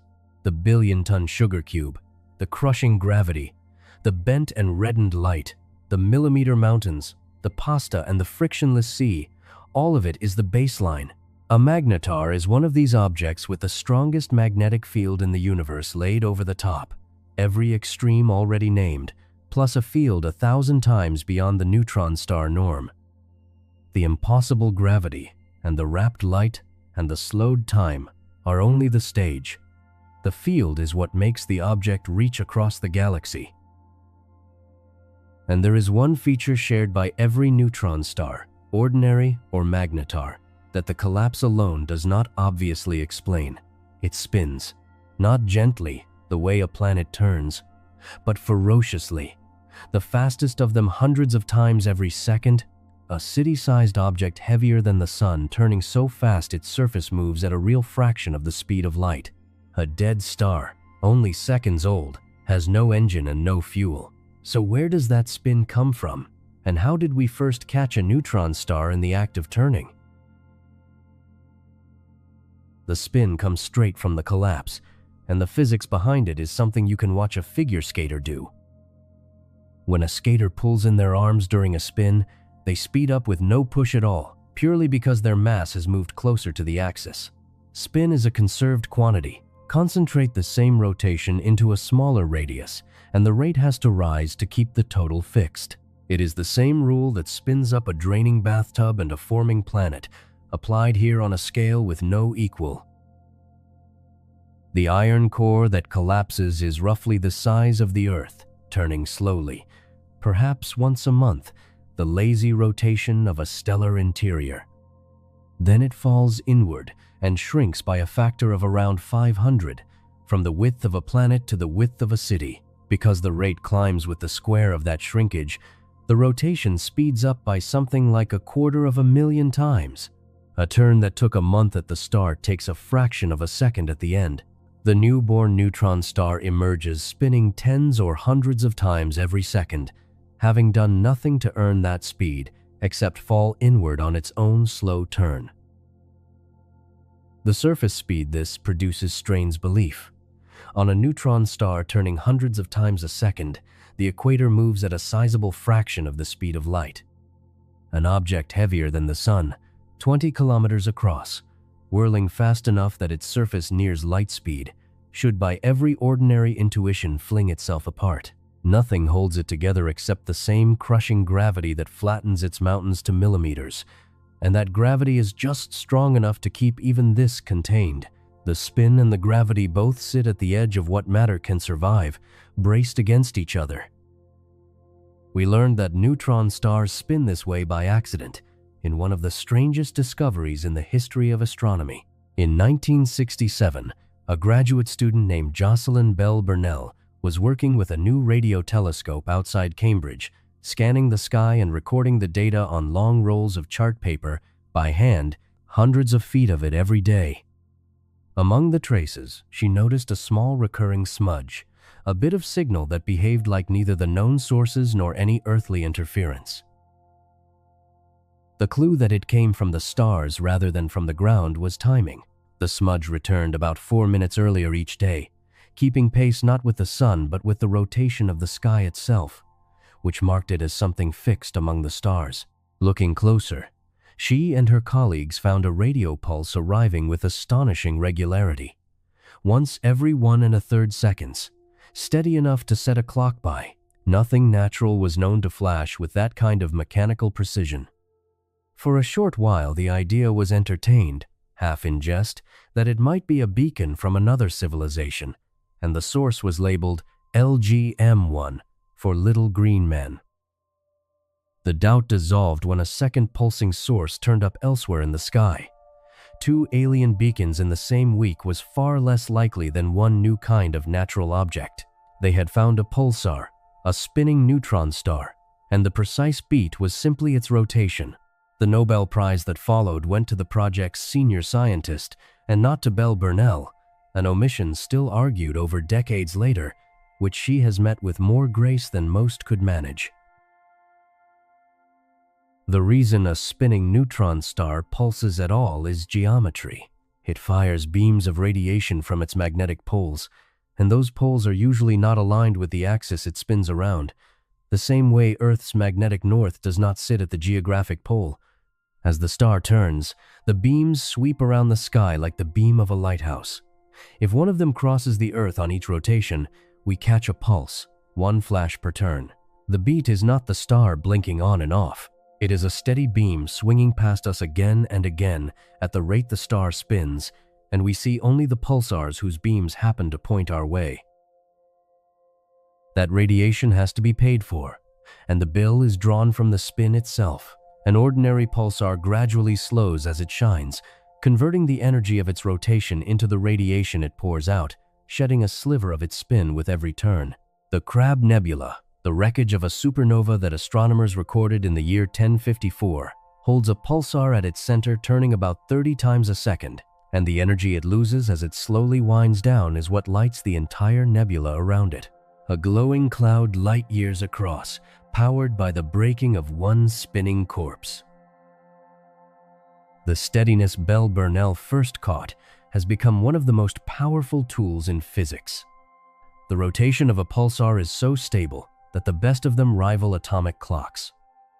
In the 1970s, Russell Hulse and Joseph Taylor found 2 neutron stars orbiting each other, and the orbit was decaying by exactly the amount expected if the system were losing energy to gravitational waves, the first solid evidence those waves were real, drawn entirely from the timing of a pulsar, decades before any built detector caught a wave directly. The work continued. In 2023, astronomers watching arrays of these clocks across the sky reported the first signs of a low background hum of gravitational waves passing through the galaxy, detected not with a machine but by listening for the coordinated stutter in the ticking of dead stars. The most precise natural clocks in the universe are the remains of stars that have already died.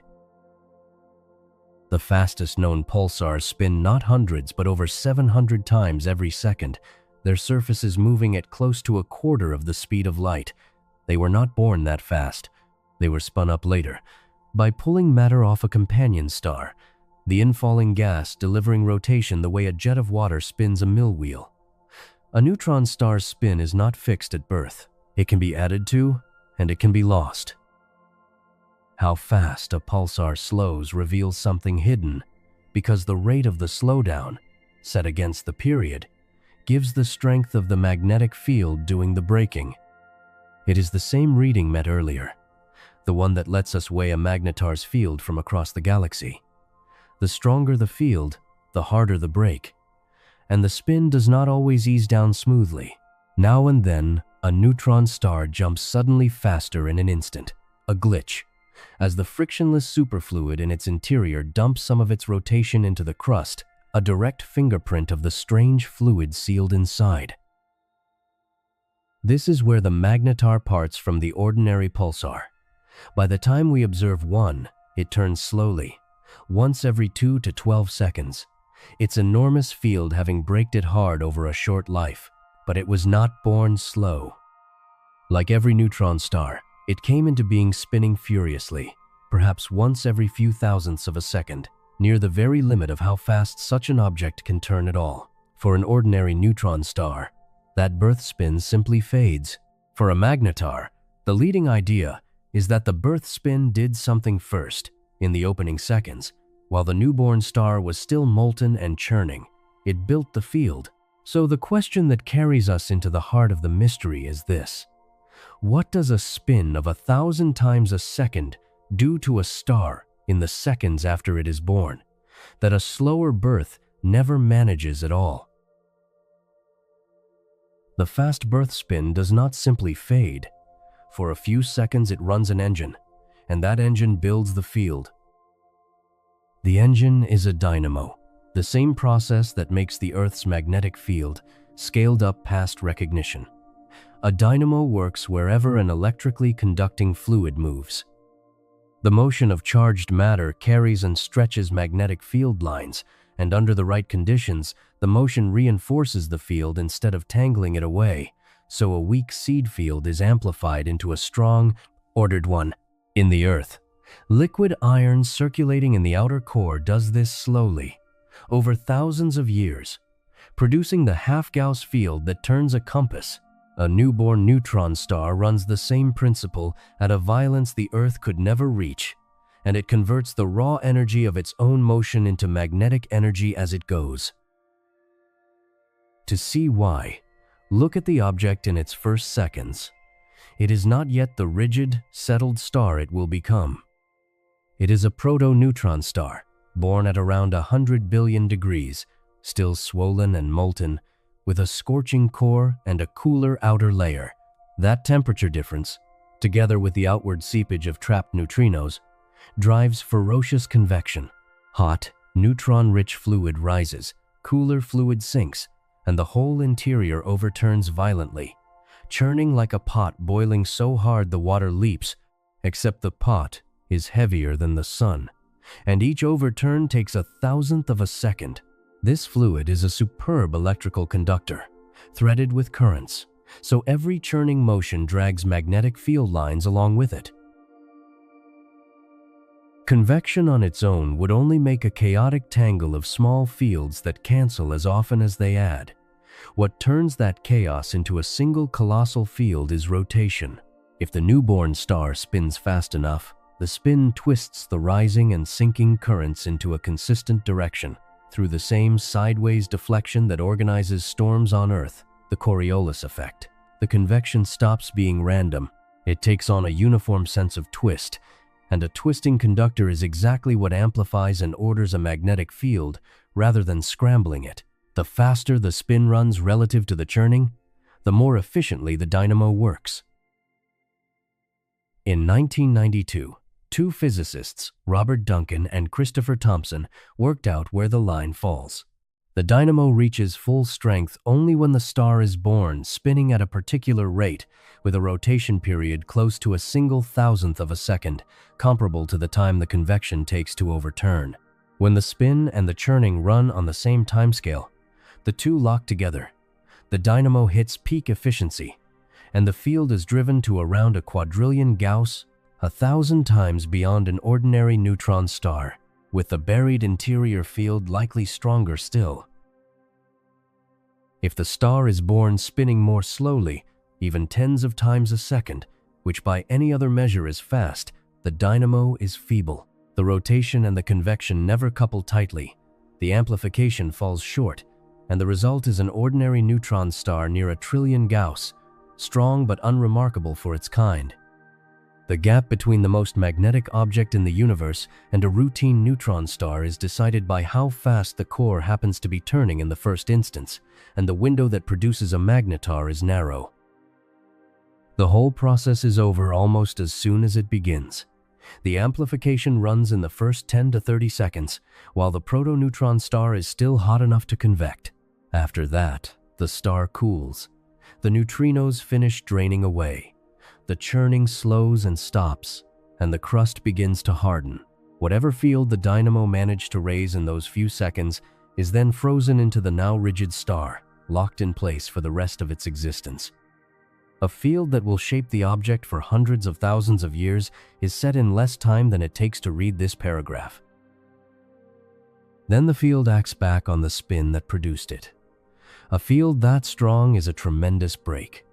It radiates energy and drags against everything around the star, and it drains away the very rotation that created it. The millisecond spin that ran the dynamo is gone within years to decades, slowed to the leisurely 2 to 12 seconds we measure when we finally observe a magnetar. The fast spin built the field, and the field then erased the fast spin. By the time we see one, the engine has long since shut down, the evidence of its furious birth wiped clean, leaving only the enormous field it produced and a slow turn that gives no sign of how fast the star once spun. That drained spin energy does not always vanish quietly. A neutron star born turning 1,000 times a second holds an enormous reserve of rotational energy, comparable to the energy of the supernova that made it. If a young magnetar sheds that spin quickly enough, the energy can pour into the still expanding debris of the explosion and light it from within. This is the leading explanation for the most luminous supernovae ever recorded, blasts that outshine ordinary ones by 10 or 100 times, and possibly for some of the long gamma-ray bursts as well. The same birth spin that forges the field can, in the right case, turn the explosion itself into one of the brightest events in the universe. This also explains why magnetars are rare, the 1 in 10 figure from before. To build one by Dynamo, the star must be born spinning near that millisecond limit, and that requires the collapsing core to carry a great deal of rotation. Most massive stars do not deliver it. Across their lives, their cores shed angular momentum, braked by their own winds and their own weaker fields, so that by the time they collapse, the core turns too slowly to drive a strong dynamo. Only the uncommon star that holds onto enough spin all the way to the end produces a protoneutron star fast enough to make a magnetar. The rarity of magnetars is, in part, the rarity of a fast-spinning death. There is an honest complication, and it is where the research now lives. The dynamo is the leading idea, but it may not be the only road.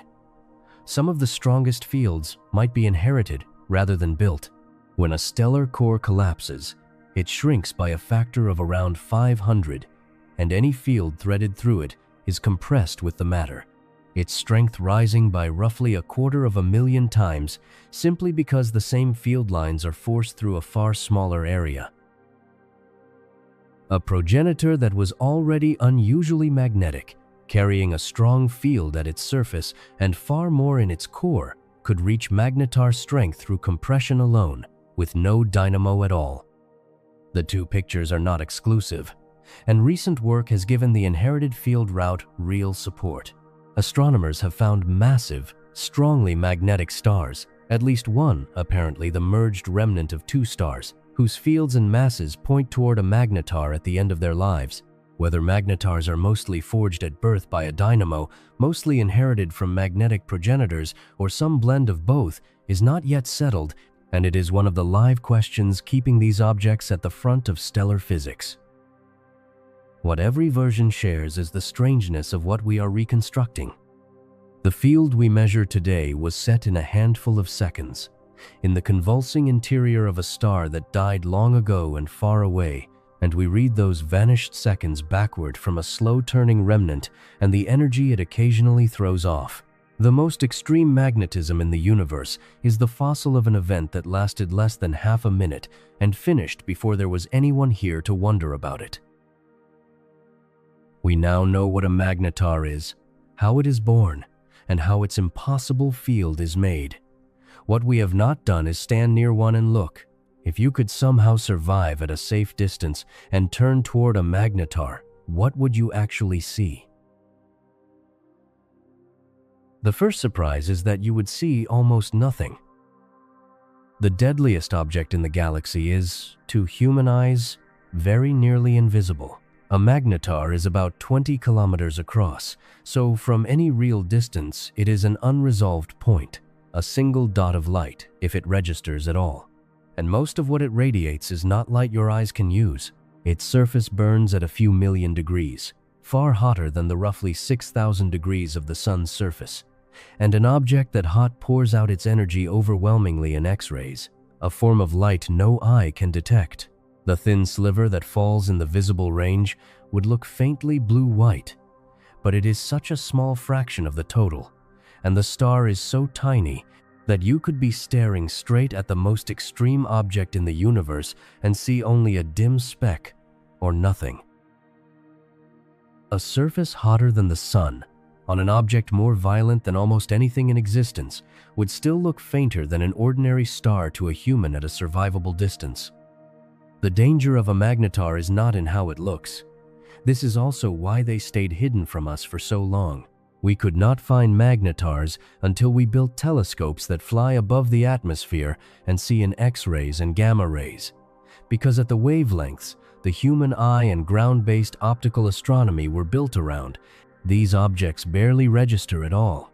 They were invisible until we learned to look in the light they actually emit. That glow comes from a source unique to these objects. An ordinary pulsar shines by bleeding off its spin. A magnetar turns far too slowly to account for how brightly it burns in X-rays, and the explanation is that it is lit by its own magnetism. The colossal field, slowly decaying and rearranging within the crust, deposits heat continuously into the star, and that heat leaks out as the steady X-ray glow we detect between outbursts. It is the one class of star powered, in effect, by the decay of a magnetic field, shining on the slow ruin of the very field that defines it. Suppose, though, that you could approach close enough to resolve it as more than a point and survive the attempt, which you could not. The view would not obey ordinary optics. The gravity is strong enough to bend the star's own light around itself, so the disk would appear swollen, larger than its true size, with parts of the hidden far side curved into view around the edges. You would see more of the sphere than should be geometrically possible. The back of it folded into the rim of the front, and a bright patch on the surface could even appear in two places at once, as its light reached you by two separate bent paths. The surface beneath that warped image would be strangely smooth. The crushing gravity allows no real terrain, only features millimeters high, and on a magnetar the field locks the surface matter into chains aligned with the field lines, so what you would be looking at is not rock or metal in any familiar sense, but a condensed, field-ordered material that exists in no laboratory. The stars behind it would not sit still either. Their light, passing close to the magnetar on its way to you, would be bent aside, so the background field would appear smeared and shifted, distant stars dragged into short arcs and nudged from their true positions, a moving distortion in the sky wherever the magnetar drifted in front of them. Closer still, the strangeness would stop being gravitational and turn quantum. The space immediately around the star is filled with a field strong enough to alter the behavior of the vacuum itself. Light crossing that region would split according to its polarization, the two components traveling at slightly different speeds along slightly different paths.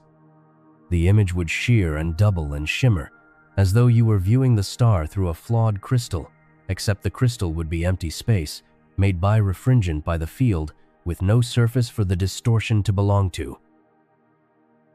The field around the star would not be empty. The twisted field lines arching out of the surface and looping back are threaded with charged particles, currents running along them, plasma trapped on the closed loops, and this whole structure glows in X-rays. To an instrument tuned to see it, the magnetar would not be a bare sphere, but a sphere wrapped in luminous, shifting arcs of field, brightest where the currents run strongest. That structure is enormous compared to the star. The magnetic domain controlled by a slowly turning magnetar reaches out hundreds of thousands of kilometers, so the visible object would be a tiny point buried at the center of a vast, glowing magnetic architecture. The field, not the surface, would be the most visible thing about it. Pull back to take in the setting, and the contrast would be stark. A magnetar in its active phase is young, only thousands of years past the supernova that made it, so it usually sits inside the expanding wreckage of that explosion, a faint glowing shell of debris light years across, often near the cluster of massive stars it was born among. Some magnetars do not stay put. The supernova that creates a neutron star can deliver a violent, lopsided kick, flinging it through the galaxy at hundreds of kilometers a second. So a few are found racing away from the cloud that bore them. The lethal point at the center would be nearly lost inside a soft, enormous cloud, the smallest and deadliest thing in the scene, wrapped in the largest and gentlest. And none of it would hold still, because the star turns. Every few seconds it completes a rotation, and the hot regions near its magnetic poles swing in and out of view, so the brightness would rise and fall in a slow, steady beat. If the magnetar were active, that rhythm would break without warning into bursts, sudden flares of X-rays and gamma rays as the crust shifted, each one brighter in an instant than the steady glow of years, and arriving, as always, in the same moment as the light that announced it. The object would not be a fixed lamp. It would be a slowly pulsing source prone to violent, unannounced flashes. No one will ever actually see a magnetar the way I have just described it, because there is nowhere to stand where the view and survival overlap. Anywhere close enough to resolve the swollen disk, the warped starfield, the sheared light, the glowing arcs of field, you would already be dead, dissolved by the radiation and the field long before the image could form on a retina. The detailed portrait of a magnetar is entirely a reconstruction, assembled from physics and from light gathered at enormous range, a picture of something no eye will ever safely witness. We can calculate precisely how it would look, and we know with certainty that looking is impossible. The most vivid image we will ever have of a magnetar is one drawn entirely by inference. Which forces the real question. If you cannot survive close enough to see a magnetar clearly, then what, exactly, is doing the killing? What does that field and that radiation do to a body? And at what distance does each of them reach you? A magnetar does not kill in one way. It kills in several. And which method reaches you is decided entirely by how far away you stand. The reason is a difference in how two things weaken with distance. The magnetic field is a fixed property of the star, and a field like this falls off steeply with the cube of the distance. Move twice as far, and it drops not to a quarter but to an eighth. Move 10 times as far and it drops by 1,000. Radiation from a flare behaves differently. Light spreads out to fill a growing sphere, so its intensity falls with the square of the distance, more gently. Move twice as far and it drops to a quarter, not an eighth. So the two weapons have completely different reach. The field, for all its staggering strength, is a short-range threat that fades fast. The radiation, carried on a flare with the energy of 100,000 years of sunlight, fades slowly and crosses the galaxy. The danger of a magnetar is not one zone but a set of nested shells, each ruled by a different mechanism. Begin at the closest shell, within about 1,000 kilometers of the surface. Here the field still measures in the billions of Gaus, past the threshold where magnetism overwhelms the forces that hold an atom in its ordinary shape. At this range, the field does not burn you and does not crush you. It unmakes you chemically. Every molecule in your body is held together by electrons arranged in particular orbitals, and the shapes of those orbitals are what let atoms bond. The field deforms them, squeezing the electron clouds into needles aligned with the field lines, and the bonds that depend on the old shapes fail. Proteins unfold. The structures that organize your atoms into something alive come apart. The matter remains, but the chemistry of life stops, switched off by a force acting directly on the electrons inside you. This is destruction with no equivalent anywhere else. A fire leaves ash. A black hole stretches you. A magnetar at close range would leave your atoms whole and end you by making the molecules they form impossible. Because the field drops as the cube of distance, this shell is small.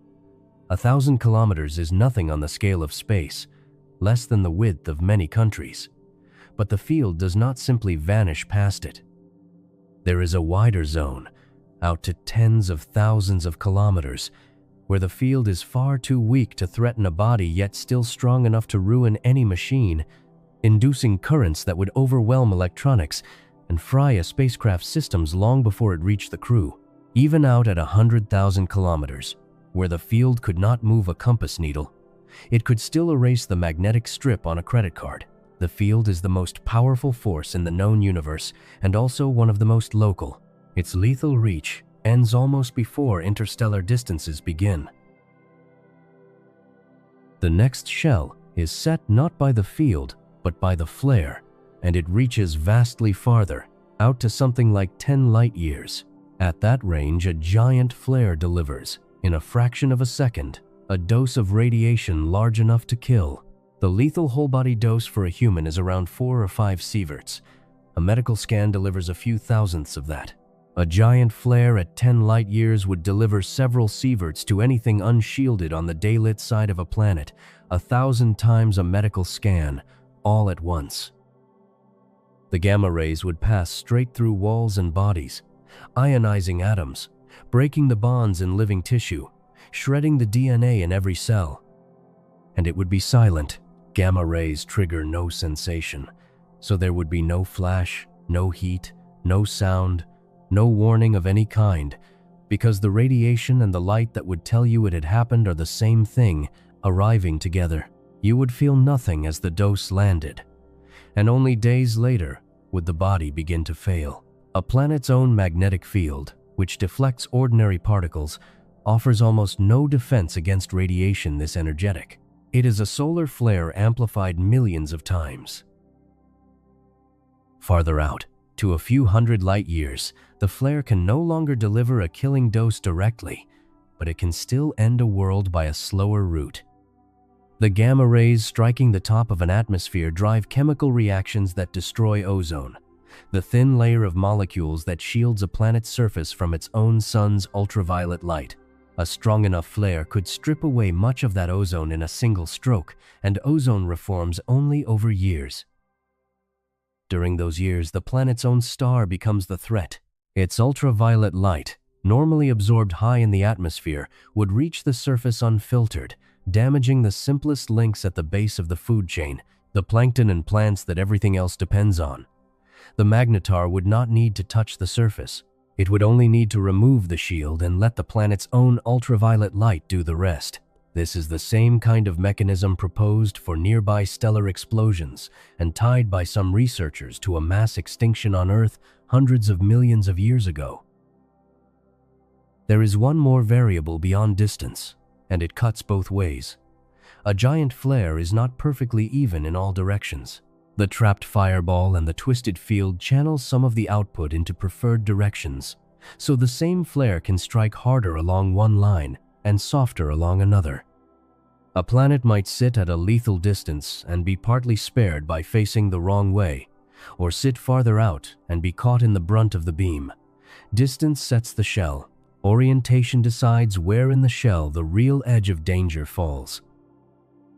Beyond a few hundred light-years, into the thousands, the effects become measurable rather than dangerous. This is the shell our planet actually occupies with respect to real magnetars. The flare of 2004, from 50,000 light-years away, compressed our magnetosphere and stirred our ionosphere and harmed no one. A flare from a few thousand light-years would do more. A stronger atmospheric disturbance, perhaps a slight, temporary thinning of ozone, but still fall short of catastrophe. The killing zones all lie closer in. Set the shells side by side, and the structure is clear. Within 1,000 kilometers, the field dissolves matter directly. Within tens of thousands, it destroys machines. Within 10 light-years, the flare's radiation delivers a lethal dose. Within a few hundred, it strips the ozone and lets the local sunlight finish the work. Within thousands, it leaves a mark on the instruments and nothing more. One object, several different ways of causing harm, each running on a different mechanism with a different reach, the field falling as the cube and the radiation as the square, so the close shells belong to the field and the far ones to the light. There is real comfort in the arithmetic. The nearest Magnetars we know of sit thousands of light years away, deep in the outermost shell, the one where even a giant flare would only register on instruments. The lethal zones, the shell of dissolved matter and the shell of fatal radiation, are tiny against the distances between stars. Space is mostly empty, and the odds of a planet lying inside the killing range of a Magnetar at the moment it erupts are extraordinarily small. We are not in that range. None of the ones we know of could reach us. All of this is why people reach for the comparison. Why a Magnetar gets called more dangerous than a black hole. It has more ways to harm, and some of them cross light years. But that comparison hides as much as it reveals. How does the danger of a black hole actually differ from this? Not in degree, but in kind. The honest answer is that a Magnetar is more terrifying than a black hole in one narrow sense, and less by almost every other measure. Give the black hole its due first, because by most of the ways we rank extremity, it wins outright. A black hole is the deepest distortion of space-time that exists, a region where gravity has folded so steeply that not even light can climb back out. It has an event horizon, a one-way boundary past which nothing returns, a feature no other object in the universe possesses. It is, for all practical purposes, permanent. A Magnetar's violent life lasts about 10,000 years before the field fades and the star falls silent. A black hole, left alone, persists for a span so long it makes the present age of the universe look like an instant, evaporating only over timescales carrying more zeros than the mind can hold. By depth of gravity, by permanence, by sheer extremity of physics, the black hole is the more extreme object, and it is not close. The popular picture of how a black hole threatens is wrong in a way that matters here. A black hole does not reach out and draw things in from afar with some special hunger. Gravity is gravity. A black hole of a given mass pulls on you exactly as hard as an ordinary star of the same mass would at the same distance, no more. If the sun were replaced this instant by a black hole of equal mass, the Earth would not be pulled in. It would continue in precisely the same orbit, colder, but undisturbed in its motion. The danger of a black hole is local, concentrated close to the horizon, where the gravity gradient turns severe. The killing mechanism there is tidal. Gravity pulls harder on the near side of an object than the far side, and close to a stellar black hole that difference grows so large across the length of a human body that it stretches the body lengthwise and squeezes it sideways, the effect often called spaghettification. There is a wrinkle worth noting, because it runs against intuition. The larger the black hole, the gentler the tides at its horizon, since the gravity changes more gradually across a wider boundary. Near a small stellar black hole, you would be torn apart well before reaching the horizon. Near a supermassive one, you could cross the horizon intact, feeling almost nothing at the moment of no return. So a black hole's danger is bounded. You have to go to it. Outside its narrow lethal zone, it behaves like any mass of its size, pulling but not projecting, and that is the sense in which it is passive. But even that is too clean. A black hole that is feeding is among the most ferociously active things in the universe. Matter spiraling into a large one heats and radiates with a brilliance that can outshine an entire galaxy of stars steadily for millions of years, and many launch jets of particles at nearly light speed that stab thousands of light years into space, able to sterilize whole regions around them. They are violent in motion as well. When two black holes spiral together and merge, they radiate several times the mass of the sun as pure gravitational waves in a fraction of a second, And for that instant, the collision shines in those waves more brightly than every star in the observable universe combined. We have caught those waves directly since 2015, and we have even photographed the shadow of a black hole against the glow of its own swirling gas. A quiet black hole waits. A feeding or colliding one is an engine of destruction at the scale of galaxies. Now the Magnetar side, the narrow sense in which the word terrifying is earned. A black hole, quiet or feeding, sits in one place, and its danger is a property of how close you are. A Magnetar projects harm by several independent mechanisms, and during a giant flare, it throws lethal radiation across light years to a planet that never moved toward it. It does this without warning, in a fraction of a second, by a process the victim need not understand or even know exists, and by more than one method depending on range, the field at close quarters, the radiation farther out, the ruin of an atmosphere farther still. The Magnetar's danger is not a property of where you are. It is a property of when it erupts and whether you happen to lie along its path. That is a genuinely different kind of threat, and it is the real content behind calling it more terrifying. Hold the two side by side honestly, though, and the word terrifying has to be pried apart from the word powerful. The Magnetar wins on immediacy, on stealth, on harm delivered per second. The black hole wins on nearly everything else, on total energy, on the depth of its physics, on permanence, on the scale of devastation. A feeding one sustains across cosmic time. A Magnetar's furious phase is a brief flare in the life of a star, 10,000 years out of billions, and the active ones number only about 30 in the whole galaxy. A black hole, once formed, is effectively forever. And there are perhaps 100 million stellar black holes in our galaxy alone, with a giant one of 4 million solar masses anchored at its center. In any reckoning of raw power and endurance, the black hole is the greater object by a wide margin. The two are not even strangers, they are siblings from the same process. A dying massive star leaves a neutron star, sometimes a magnetar, if its collapsing core stays below a certain mass, and a black hole if it crosses it, a little more mass at the end, and the same death that builds a magnetar builds a black hole instead. They are two outcomes of one event, divided by a threshold of about 2 solar masses. The real distinction between their dangers is not which is stronger, but what kind of danger each is. A black hole is a hazard of place. It threatens you by where you are, and you stay safe by keeping your distance, which across the emptiness of space is nearly automatic. A magnetar is a hazard of time and alignment. It threatens you by when it breaks and whether you sit in its line, and no amount of keeping still protects you if you happen to be close enough when the crust gives. One danger is a location you can avoid. The other is a moment you cannot predict. That is why the two provoke such different unease. We make our peace with dangers we can steer around.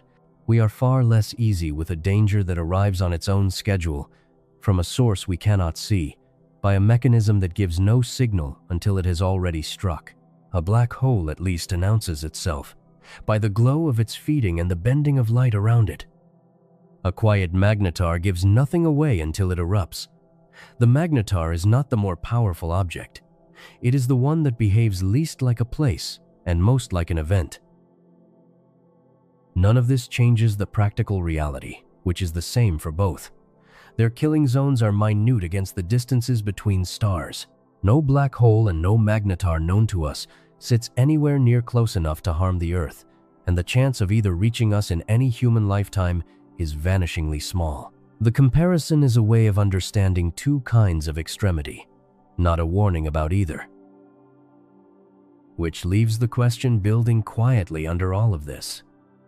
If neither of these objects can touch us, if the nearest magnetar lies thousands of light years away and harmless, then why should any of it matter to a person lying in the dark, with nothing extreme anywhere near? The reassurance is real, and it is built from two things we rarely think of as protective: distance and time. Begin with time, because it does more work than it seems. a Magnetar's dangerous life is brief. The phase in which the field is strong enough and active enough to crack the crust and throw out flares lasts only about 10,000 years, set by the slow drift of the field through the crust, the same gradual rearrangement that builds the stress until it gives. Against the billions of years a neutron star drifts through space afterward, that active window is a flicker, a fraction of 1% of the object's existence. The consequence is quiet but powerful. At any given moment, almost every magnetar that has ever formed is already dead.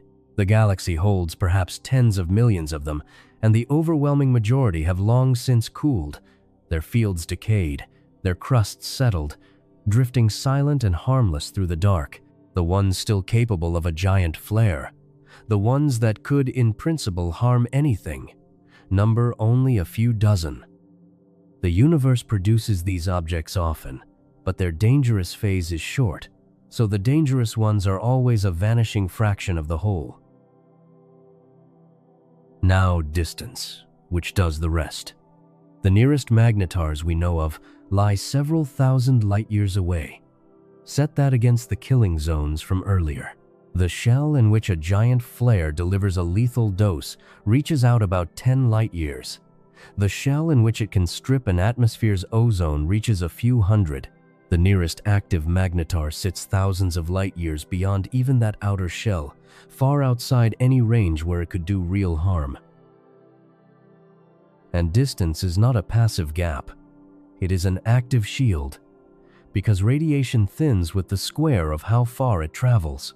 A giant flare from the nearest magnetar, crossing several thousand light-years, would reach us diluted by a factor of hundreds of thousands compared to its lethal range. It might be 100 times stronger than the flare of 2004 that compressed our magnetosphere and harmed no one, and it would still fall far below any level that could threaten life on the surface. The emptiness between us and them spreads every dangerous thing thinner the farther it has to come. We have already watched this play out. In 2020, a magnetar in our own galaxy, many thousands of light-years off, threw out a burst that included the first fast radio burst ever traced to a source inside the Milky Way, tying these stars to one of the genuine mysteries of modern astronomy, the brief, brilliant radio flashes that arrive from across the cosmos. It was an event of real violence at its source. Here, it passed through without the faintest threat to anyone, recorded by instruments and felt by nothing. A magnetar erupted in our galaxy within living memory, and the distance reduced it to data. The geography of the galaxy adds another layer of safety. Magnetars are born where massive stars form and die quickly, in dense, crowded stellar nurseries, mostly along the bright spiral arms and toward the busy center. The Sun does not live in such a place. It sits in a relatively empty stretch between the spiral arms, inside a large, low-density cavity that ancient supernovae cleared out over the last several million years, with the nearest young stars strung along the far wall of that bubble, hundreds of light-years off. We are not in a stellar nursery. We are not near the galactic center. The places that breed magnetars are almost all thousands of light-years from here, and the few objects that have drifted closer are old and quiet. Even counting every star within 10 light-years of the Sun, barely more than a dozen, not one is a neutron star, let alone a magnetar. Our corner of the galaxy is, by the standards of these dangers, about as safe as a corner can be. The strongest reassurance is written into the history of the Earth itself. Our planet has existed for about 4.5 billion years, and life has been present for most of it, through 5 great mass extinctions and countless smaller ones.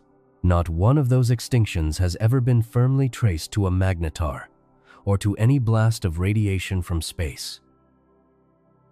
There is a single intriguing candidate, a die-off more than 400 million years ago, that some researchers have tentatively linked to a burst of gamma rays from a nearby stellar catastrophe, but the case remains unproven and argued over, a maybe rather than a fact. Across 4.5 billion years, in a galaxy full of these objects, the worst that can honestly be said is that a radiation strike from space might possibly have contributed to one extinction once, and even that is uncertain. The risk is small enough that life on Earth has come through the entire span of its existence without a confirmed instance of it. The two things that keep us safe are the same two things that can make the universe feel desolate. The vast, cold distances between stars, the emptiness that makes space seem lonely and indifferent, are exactly what dilute every flare and every field to nothing before they reach us. And the brevity of these violent lives, the fact that nothing in the cosmos stays at its most extreme for long, is what keeps the dangerous ones rare at any single moment. The emptiness is the shield. The impermanence is the shield. The features of the universe that can seem the bleakest, its enormous distances and the way it holds nothing still, are turned around here into the very things that protect a small, warm world tucked into a quiet stretch of an ordinary galaxy. So the Magnetars are out there, real, every bit as violent as the physics says. Their fields 1,000 times beyond any other object, their crusts loaded and waiting to break. But they are far, and they are mostly already dead, and the ones still burning are scattered across distances that drain their fury to a whisper long before it could ever reach here. The night sky is safe to look at. There is nothing overhead that is going to fall. If these objects cannot touch us, if they are too far and too brief to matter to our safety, then the only question left is whether they matter to us in some other way. Is there any real connection between that distant, ancient violence and the body lying here in the dark, or are they simply strangers we happen to be able to see? There is a connection, and it is not a poetic one. It is exact. The same physical process that built the Magnetar's lethal field is running beneath your feet right now, and it is keeping you alive. Recall what makes a magnetic field. In the end, not magnets, but motion. A field is generated whenever an electrically conducting fluid moves, and above all, when it moves and rotates at once, because the motion drags the field lines along, and the rotation organizes that dragging into a coherent, self-sustaining whole. This is the Dynamo. In the newborn Magnetar, it ran at an unthinkable pitch, a churning sea of nuclear matter spinning 1,000 times a second, amplifying the field to a quadrillion Gaus in a handful of seconds. The same principle, the very same physics, is at work inside the Earth. About 3,000 kilometers beneath the surface, below the rock of the mantle, the Earth's outer core is a vast ocean of liquid iron, hotter than the surface of the sun.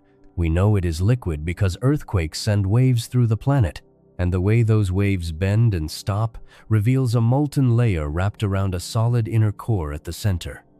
That iron ocean is not still. Heat rising from below, and the slow freezing of the inner core, which grows by about 1 millimeter a year and releases both warmth and lighter elements as it solidifies, keep the iron churning in great convective currents.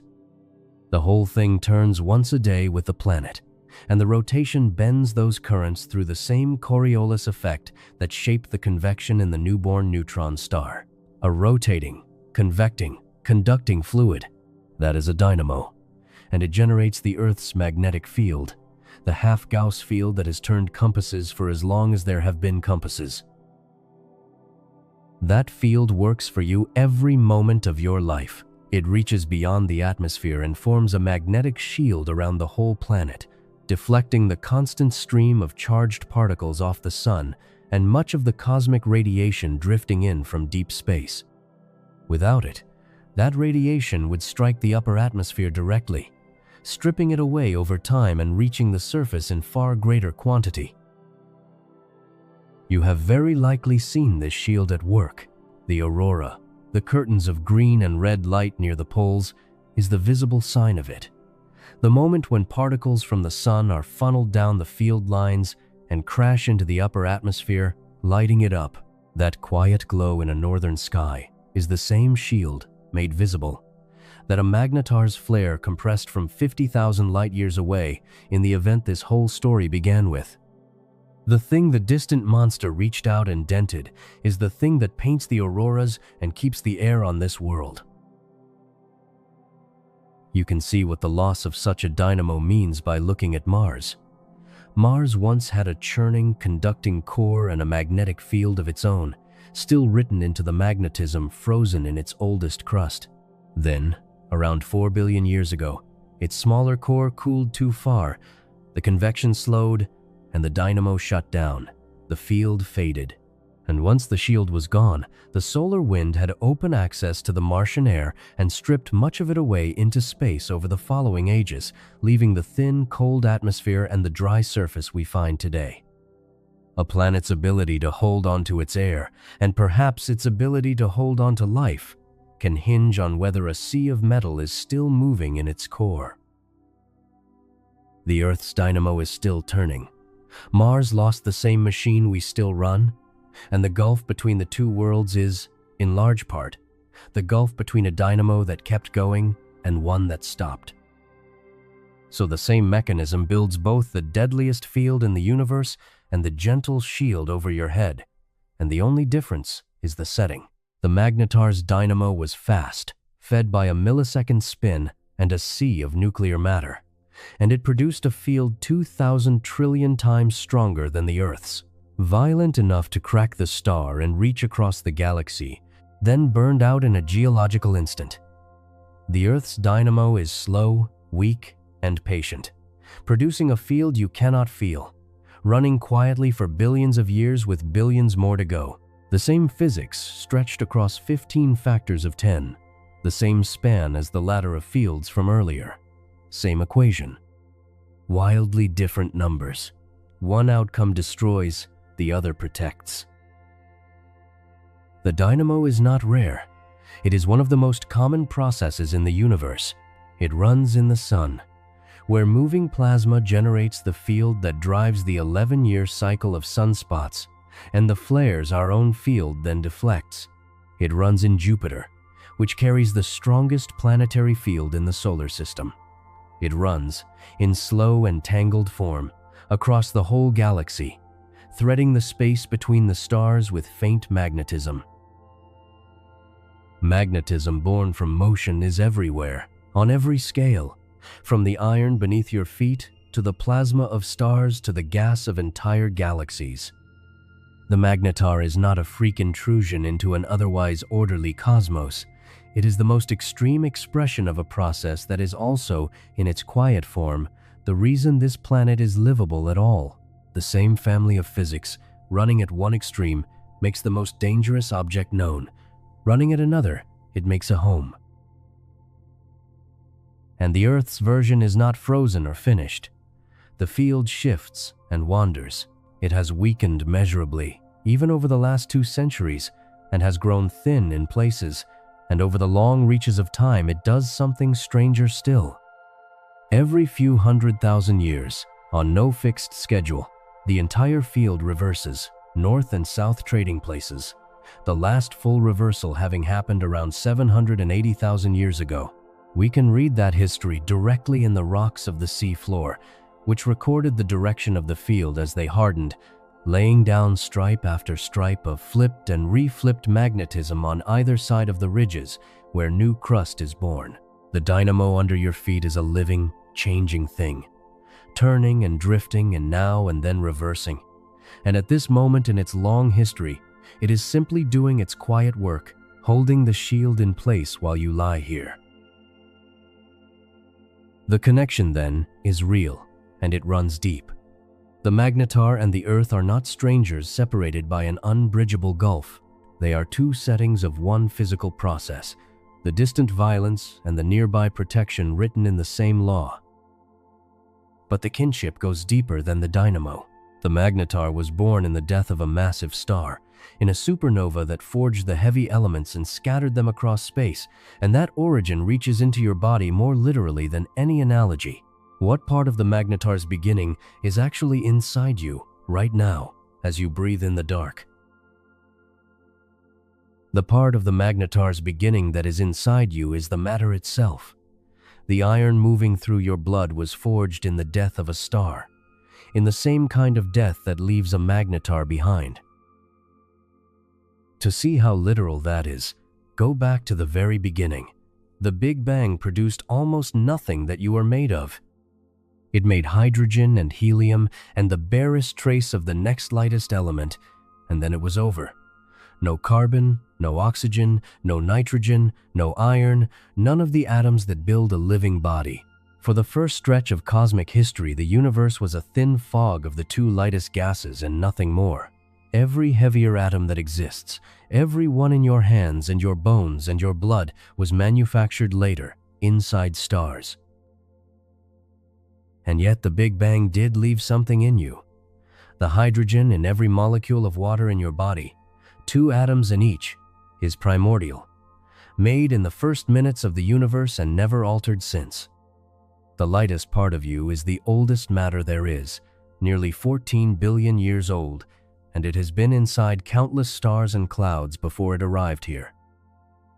The elements that make life possible were built by the same fusion that holds a star up. Deep in stellar cores, hydrogen is fused step by step into heavier elements, and among them are carbon, oxygen, and nitrogen, the backbone of every molecule biology uses. The carbon in every cell, the oxygen you are breathing as you lie here, the nitrogen woven through your proteins, the calcium hardening your bones, the phosphorus threaded along your DNA, were all assembled in stars that lived and died before the sun was born. You are not made of earthly material that happens to be old. You are made of stellar ash. Iron is the clearest case because its story is so exact. The iron in your body, about 4 grams of it, most of it riding inside the hemoglobin of your red blood cells, was forged in the final stages of massive stars and in the supernovae that end them, both the kind that collapse into neutron stars and the kind where a white dwarf detonates. Every iron atom in you was made in one of those deaths and flung across space, drifting for ages before it became part of a planet and then part of you. And iron is not a passive passenger. It is the atom hemoglobin uses to grip oxygen in your lungs and carry it to every tissue. Each breath you take works because an iron atom, made in a dying star, binds the oxygen and ferries it through you. The most basic act of staying alive runs on metal forged in stellar fire. The heaviest elements have a stranger origin still, and it leads straight back to the objects in this story. Fusion in a star can build elements only up to iron, because past iron, as we saw, fusing costs energy rather than releasing it. So the elements heavier than iron cannot be made the ordinary way. They are built by capturing neutrons. Some of it happens slowly, inside aging stars, layer by layer over thousands of years, producing elements like barium and lead. But the heaviest and rarest, the gold, the platinum, the iodine, the uranium, are built in a rapid version of the process that needs an environment dense with free neutrons and more violent than anything fusion offers. For decades, it was unclear where in the universe such a place existed. The answer, confirmed only recently, is among the most fitting in all of science. In 2017, 2 neutron stars, the same kind of dead star this whole story has circled, spiraled together and merged. And for the first time, we caught the collision in both gravitational waves and light, the 2 signals arriving within seconds of each other after a journey of 130 million years. In the glow that followed, astronomers read the spectral fingerprints of heavy elements being forged in the wreckage, gold and platinum and more, an amount of gold many times the mass of the Earth, made in a single collision of neutron stars. So the heaviest atoms you carry were very likely made by the very kind of object at the center of this story. The iodine your thyroid needs, the trace metals your enzymes depend on, were probably born in the collision or the violent death of neutron stars, the near cousins of Magnetars, and there is growing evidence that the most magnetic, fastest spinning of these deaths, the kind that can leave a Magnetar, may forge these elements as well. The gold in a ring on a finger and the iodine in a gland in your neck trace back, in all likelihood, to the same family of objects whose most extreme members reach across the galaxy to crack and flare. Hold the timeline of it, because the timeline is the quiet marvel. None of these atoms were made for you, or near you, or recently. The hydrogen came from the first minutes of the universe.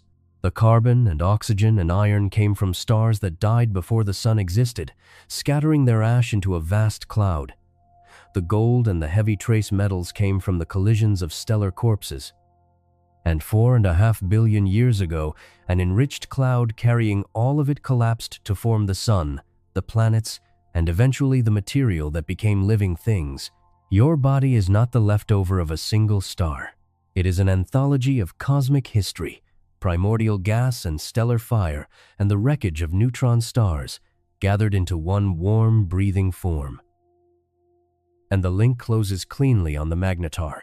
The supernova that leaves a Magnetar behind is the same explosion that forges and flings the heavy elements outward, so the birth of a Magnetar is also an act of creation, seeding the galaxy with the very atoms that build worlds and bodies. The event that produces the most dangerous object in the universe is, in the same instant, one of the events that makes life chemically possible. The destroyer and the maker are not two different deaths. They are one. The Magnetar is not an alien horror set apart from you.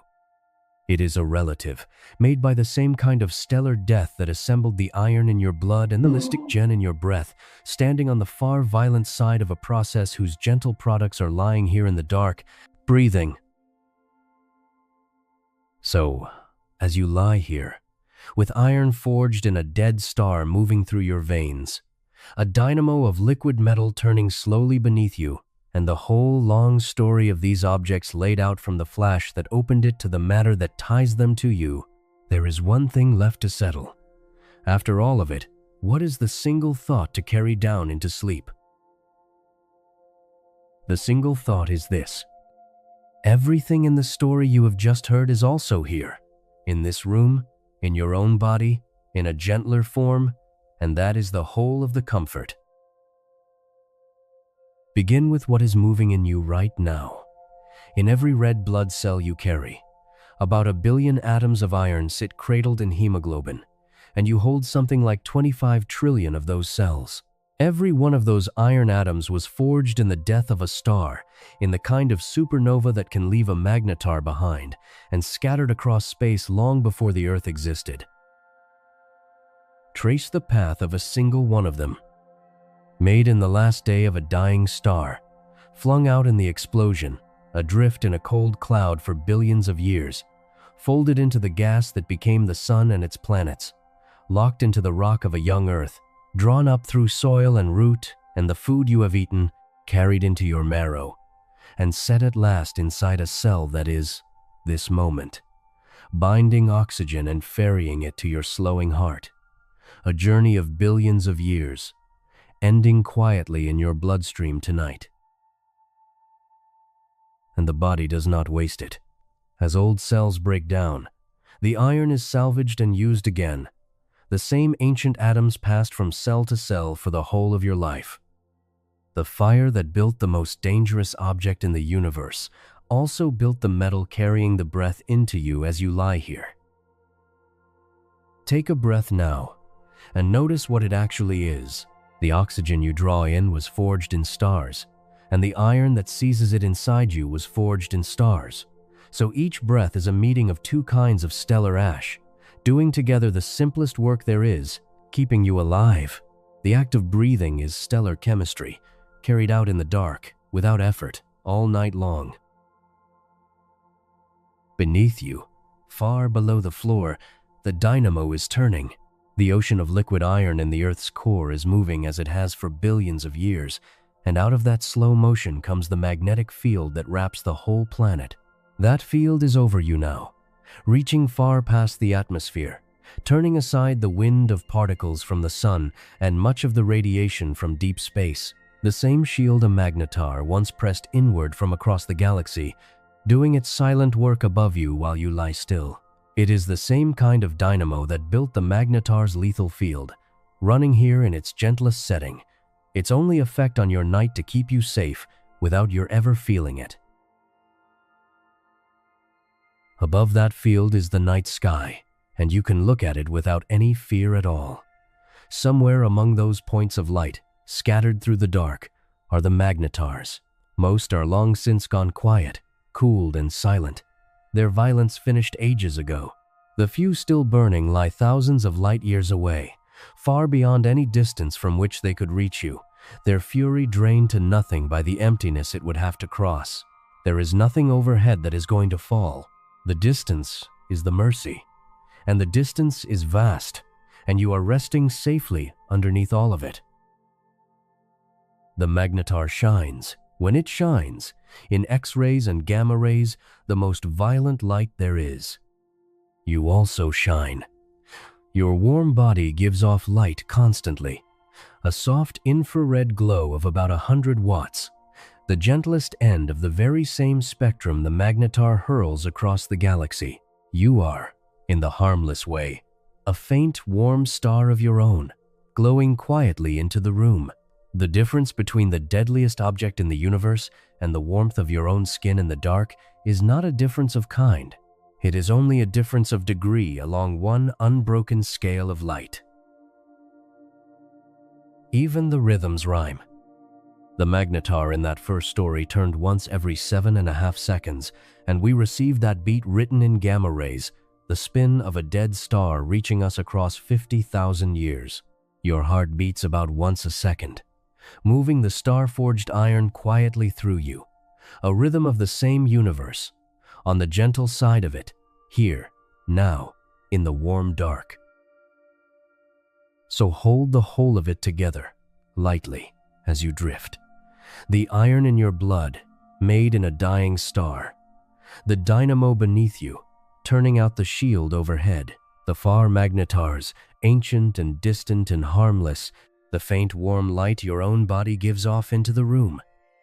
Every piece of this, the violence and the protection and the matter and the safety, is written in the same handful of physical laws, and you are lying on the gentle side of all of them.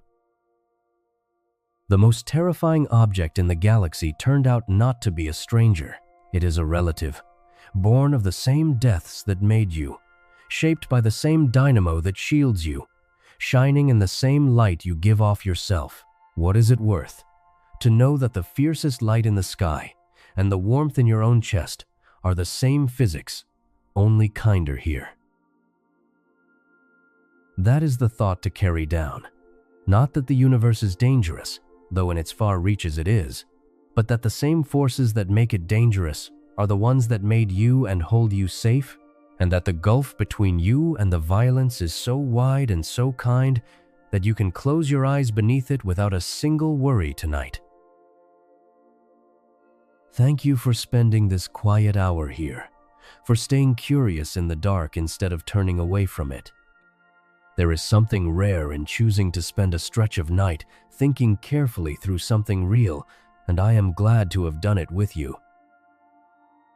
The iron is in your blood. The shield is in place. The Magnetars are far away and long gone still. Let your breathing slow, let the day go, and rest well, knowing you are made of the same fire that lights the galaxy, lying safe in the gentlest corner of it. Good night.